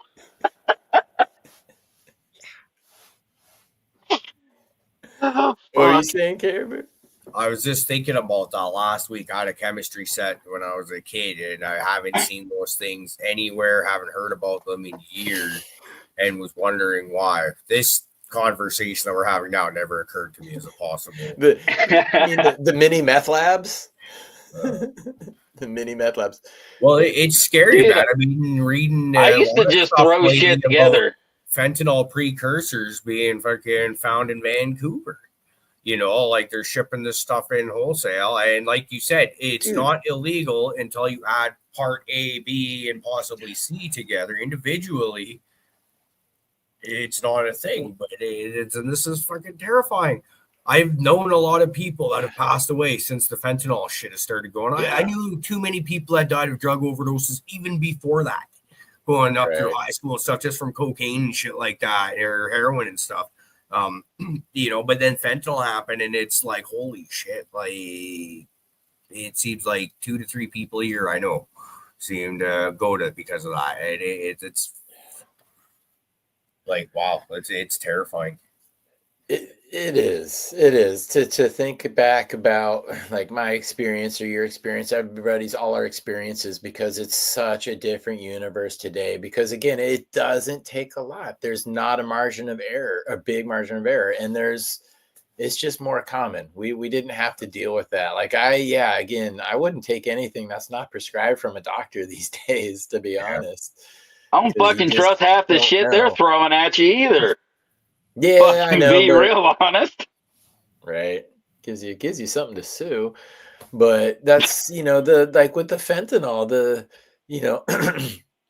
the pure form, well, the ingredients, you could legally buy them from China and have them imported not that many years ago. Now the US caught on pretty quickly and made the import of the things illegal, but that doesn't mean Mexico did, or I don't know what Canada did, but it's not that far of a journey if it gets to there. And you could seriously buy something, it's like $3 to $3,000. Who wouldn't do that? If you're, cartel, that's your main business, because you ain't selling weed anymore, mother. Yeah, homegrown. That's scary. But do you think that now that kids are growing up, do you think they're more likely to actually stay away from that? Because like we were told growing up that all drugs were kind of equal in a way. Like cannabis is just as scary as heroin or PCP or all this other stuff. Now we know this is all not very much. There are scary drugs that we don't want to touch, absolutely. But they're not all even. And now we got this one where if you just like that. You ain't never touched it before. You have zero tolerance. Boom, you're done. Because that's what it usually is. It's the people that the casual weekend warriors or the ex-junkies that used to do a lot, but now they can only handle a little, and they're trying to do that lot that they used to do. So now that we're knowing people actually are dying, my daughter knows people that have, I should say more has met people that have passed away from overdoses at this point in her life. And they just never told her about it because she doesn't need to know because they were not close kind of thing. Right. But now it will get to the point where she's going to be in high school here in the next few years, where if it keeps going as is, she will know kids that are dying because of this stuff. And it's a tragedy. I don't want to try and make light of it, but will kids see this happening and be less likely to touch it? because holy Well, fuck, now I we have mean, horrible experiences that we're seeing.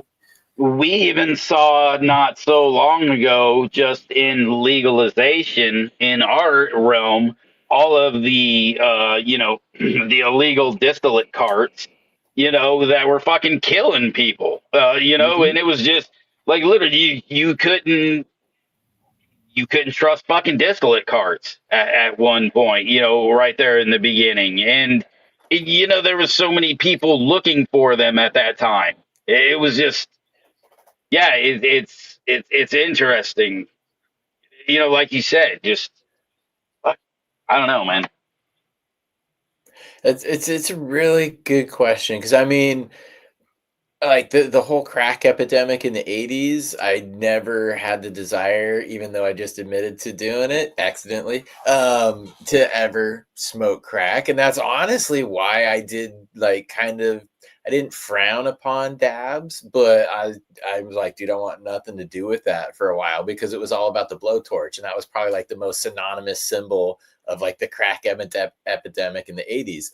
Well, Nor did even I right now, choose to people do look at it heroin. as like a meth pipe. The same thing. You're getting close enough to looking like you're smoking fucking meth too. I feel Yeah. like dabs at a certain point do get to be very similar to crack, not in effect so much, but in how frequently you go back to that dab rig. If people understood what was happening, or the people that probably think it's whatever, just don't get that. Instead of smoking a joint and vaporizing the fucking shit that way, you're just speeding up the process. You've collected the trichomes, you made it into an oil form, dropped it on a hot piece of glass, away you go. It's just fuck the old people. One of the most, I mean, the most like overdoses or accidental overdoses that I tend to hear about just through the news, is they didn't even know they were taking the fentanyl. Like it was cut in with like a pill that was supposed to be a oxycodone, or it was put into something else because they kind of wanted to hook the buyer or whatever, which exists out there. I still don't think people are putting it in weed, but I'm also not buying weed from under a bridge, so who knows? But yeah, it's a lot of the overdose deaths that I'm hearing about is like people didn't even mean to take it. It just happened to be there.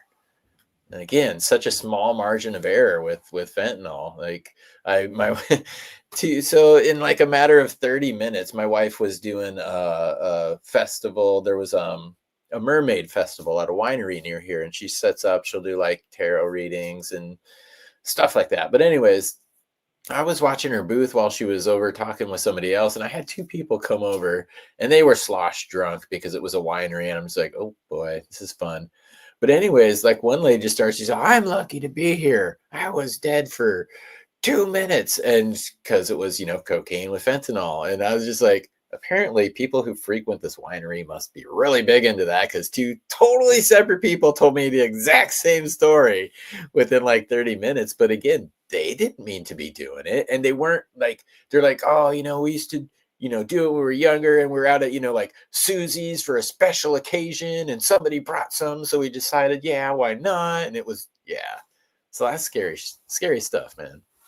Yeah, that's exactly it, man. I had all my friends. That's what they were. They were like the weekend fucking coke, right? And that's how they partied. And I can see, I can imagine, going back to those days and hearing some of them people ain't there no more, because of that same reason, right? Well, we went back just a little bit of memory, Yeah, and yeah, fucking yeah. So I don't need to revisit it. I like my weed. I really, really do like my flower, yeah. and I get everything that I need, but maybe I'm just mentally in a better place or a different place. Some people use different drugs for different reasons. So start with the flower, give it a good try before you If move that on Yeah. to doesn't other things. if that doesn't work, go to the edibles, and then we'll work from there. Or if you got to go up for a night, maybe try mushrooms or something like that. There Yeah. you go. Because I remember going down that path back when I was in the married life there, just like the weed was okay, but man, I really wanted something more to just kind of bring the Hmm. oomph a little bit, right? And I was like, well, let's do mushrooms. It's been a few years since I've done them.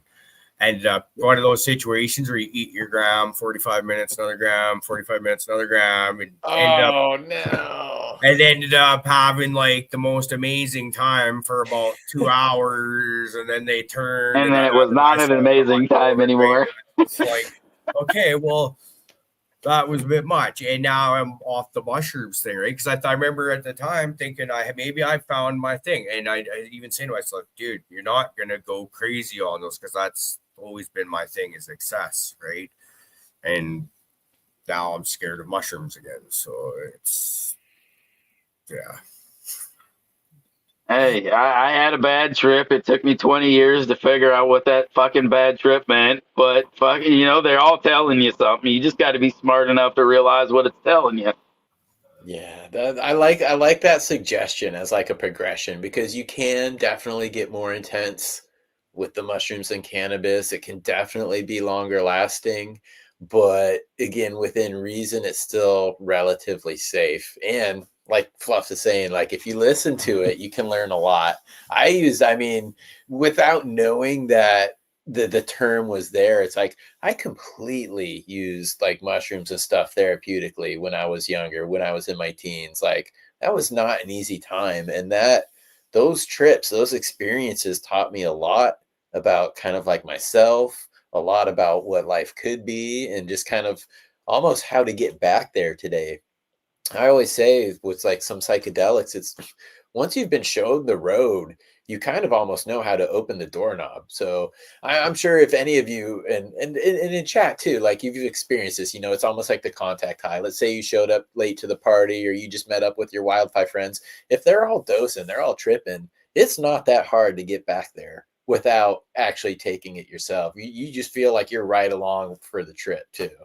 So yeah, it's an awesome tool, man, and it is more intense than cannabis. I don't think that I pulled as many like physical benefits from it like I do cannabis, but at the same time, your mental health relates to your physical health. So Well, and I think in order on the physical side, and it's something I need to test a little bit more frequently, is the microdosing. I have heard it as quite.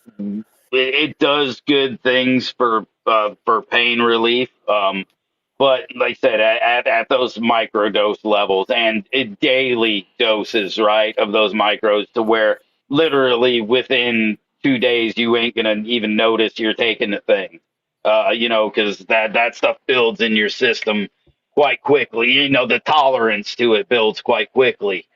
So as you're microing, you're getting more benefit. It's seeping in your system, but you're getting less and less of that like external effect. Yeah, so but that's how I have heard that they help physically. And the only time that I've heard them help physically.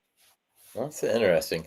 I had a not common experience with microdosing. Like I wanted to try it too because I really used to enjoy mushrooms. Haven't done them for many years.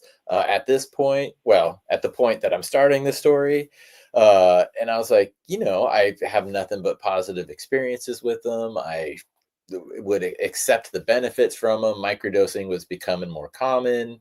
I liked what a lot of people were saying, the benefits they were getting from it. So I'm like, okay, I'm going to try it. And I did for a couple of weeks, but every time after I did like one of the microdoses, I just kind of got like depressed or a little bit down for no good reason. Like I'm like, everything is good, but I still had that down feeling. And it's like, I did enough ecstasy in my music days to know what serotonin depletion feels like. And that's what it was for me. And again, this isn't the common experience, but my experience with trying the microdosing is like every time I would do it for the next few days, I always felt like I had a serotonin depletion to the point to where I'm just like, yeah, it's not working for me. So I just didn't go back to it. If I'm going to do it, I'll have fun, take a normal dose, but it's a different purpose at that point, really. That's interesting. I'm not sure I've heard anybody have that experience before, but it makes sense that everybody's different. So like somebody's gonna at some point in time not get along with it. That's interesting though. But microdose or not micro, sorry, macrodosing, we'll call it, just to a dose where you actually get high, you get the mental release and stuff like that the day after. Where people often talk about like mental clarities and shit like that. Right. Yeah, no, I mean, because that's usually good because I do on that, like I do kind of go deeper and like I go with it. I let it happen. It does make me ponder things. So that's always a good experience. It's it's like after you're dirty and you take a nice shower, you just feel that like that refreshment. So that's usually the experience I get from that, from a macro. But and the micro in the moment was good. Like there was no problem with it. There was a slight alteration to my perception, but it was all positive. It was basically enough to be like, okay, yeah, I am dosing at this point, but not to the point to where anything, I get more effects from smoking this bowl than I did from that. So yeah, and yeah, like I said, it is a rare example, but that was my experience with the microdosing. That is interesting. Yeah, that's actually like super interesting. And I do find though, motherfucker, just like you, a goddamn fungus gnat just went like fucking kamikaze me right in the fucking head. I had a half-pound moth flying around. You guys are lucky, fungus gnats. But Damn. I've definitely found that it's also told me very much so. I know when I need them and I know when I don't. And it mostly does revolve around to help with when things are going a little rough, a little bit of depression, things kick in. They definitely, and I'm like, first thing, boom, fucking add those back in, and it can turn things right back around, get you back on track. But I found also that certain strains of mushrooms will definitely, even in that micro level, will give you that. I have 3 different that we grow fairly regularly. One of them is always a good time on that micro level. It's always just kind of smiles, and it's absolutely like an antidepressant, man. It's and we have one that even at the micro level, it will start to get you that introspective, start to work on shit. It doesn't take much of it. That's absolutely fair, and that's something that I didn't really consider because it was with the same type. Top of my head, I can't remember, but it's something that's local to the area, not a blue ringer, because that's what I took when I was younger. Those were everywhere. We would just pick them by the bagfuls. Freaking loved them, and they were highly therapeutic. And they didn't do the serotonin dump to me at all, nor does a macrodose today. But yeah, strain dependent, right?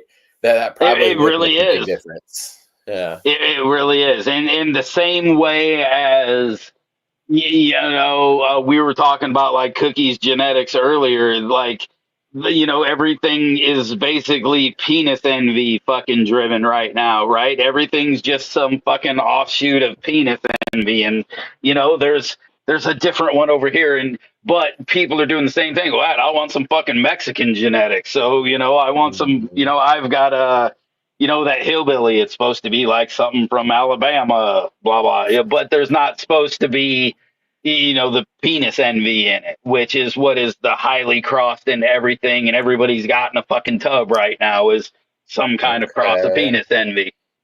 Wow. Interesting. I just at the DGC Cup, Tanazi and Medically Fit were down there. They had their booth, and yeah, dude, they've got a little bit of everything, and Right. yeah, that's where I've learned a lot of information. So what you're talking about to me through that information absolutely does make sense. Yeah. Right. Might have, Yeah. Yeah, yeah, it's you're the on. other one. And another one that's widely used in a lot of them, the golden teacher crosses. There's tons of those out there. Those are fun ones. I don't, like, I'm trying to think that And I believe Tanazi probably actually has some, but that Enigma is just a fucking. That thing will get a party started like nobody's business. Actually, and Yeah, actually, the one that I was talking about that I have around here that's always just a good time mushroom is some of Tanazi's old work. It was the ghost that came from him, and it was fucking just amazing. I would love just a big patch of blue ringers again. I know those are very low on the totem pole as far as potency goes, but dude, I had so many good times and so many therapeutic times on blue ringers. Like that was, and that every now and then I always look for them when I see little mushrooms in the lawns around here. We figured out because I lived on the east side of Seattle when we were teens, and there was a lot of new construction out there. It was kind of, Seattle was expanding into the suburbs, right? And we figured out a year after they put new sod down, there's always patches of blue ringers because a lot of the stuff that was underneath the sod when they put it down was decayed, and that would cause it. So we knew like new neighborhoods, like we would always had it timed. For years we would do this, and I eventually worked at a True Green Chemlawn, which was a lawn care company.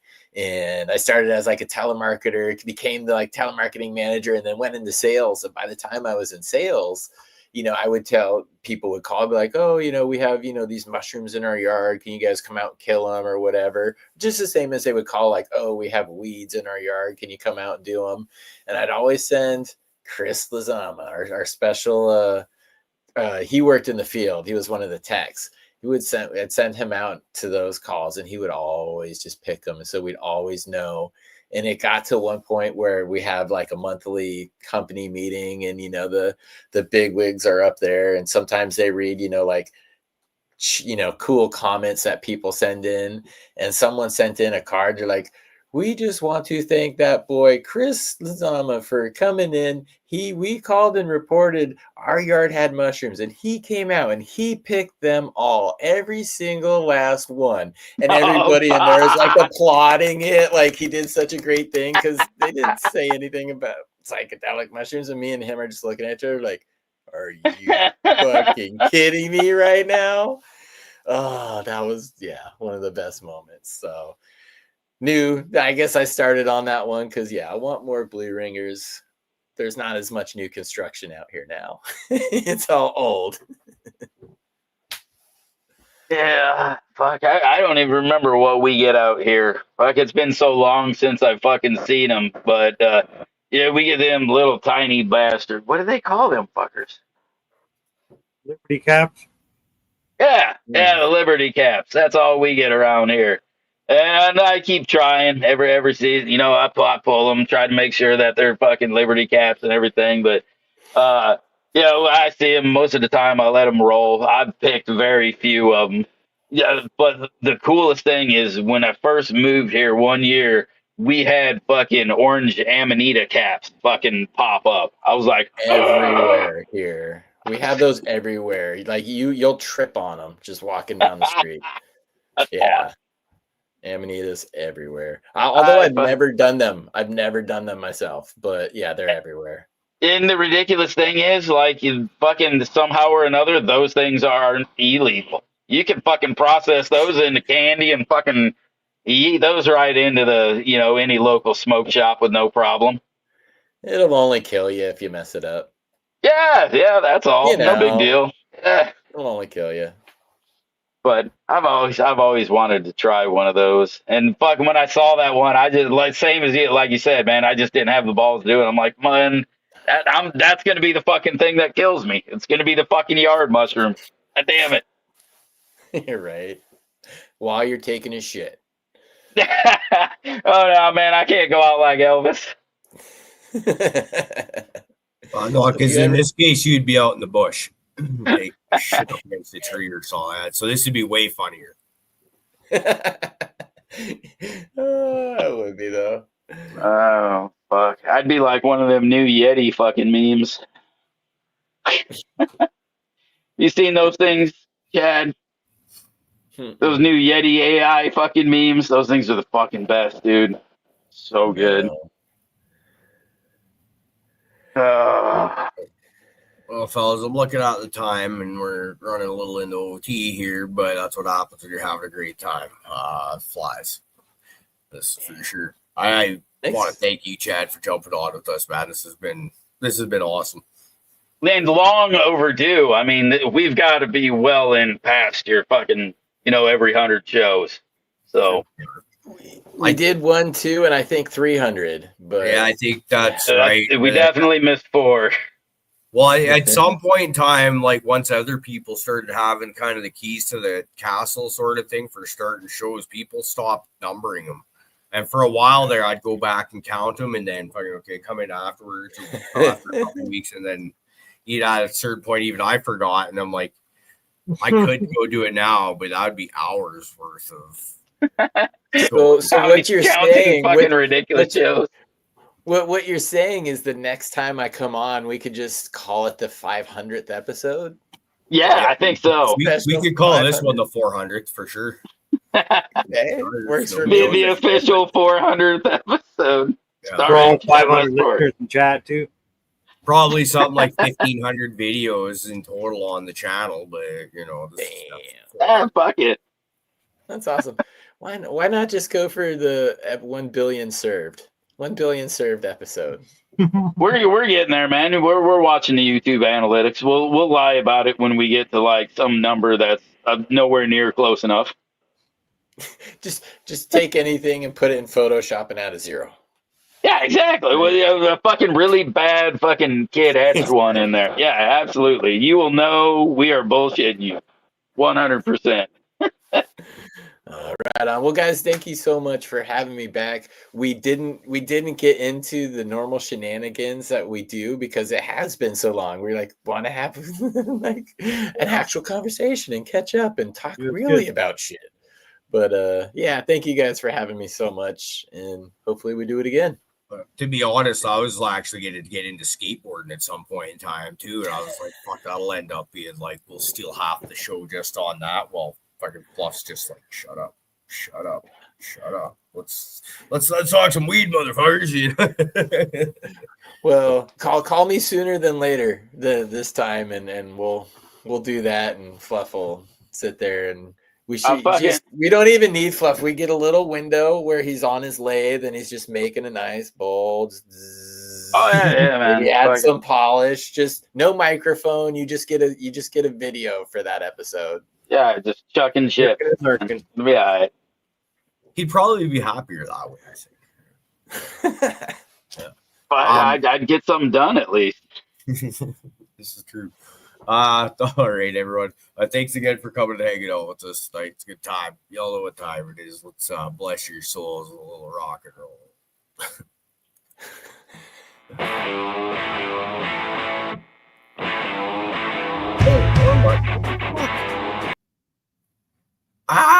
Fluff, help!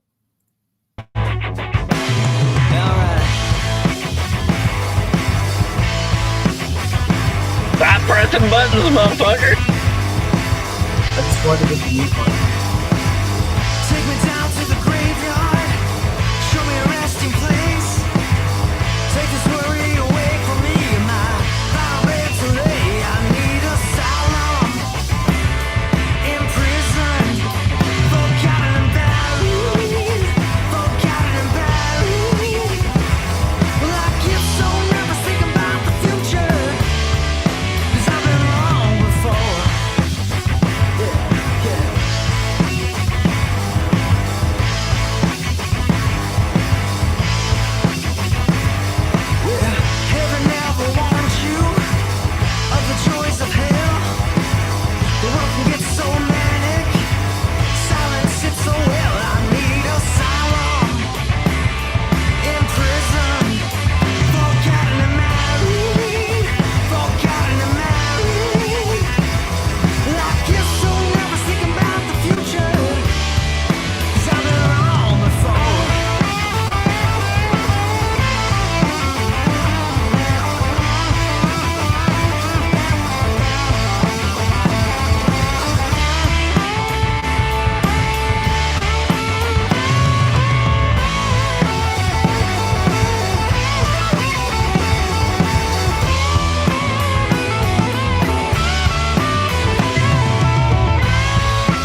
ordered that juice box too to you.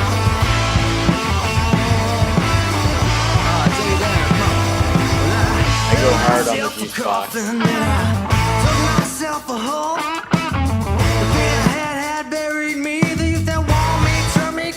I need asylum in prison, forgotten and buried, forgotten and buried. Well, I guess I'll never think about the future, 'cause I've been wrong before. Well, I guess I'll never think about the future, 'cause I've been wrong before. Well, I guess I'll never think about the future. I've been wrong before. Yeah, yeah, yeah, yeah. I've been so wrong. I've been so wrong. I've been so wrong. I've been so wrong. Yeah, yeah, yeah.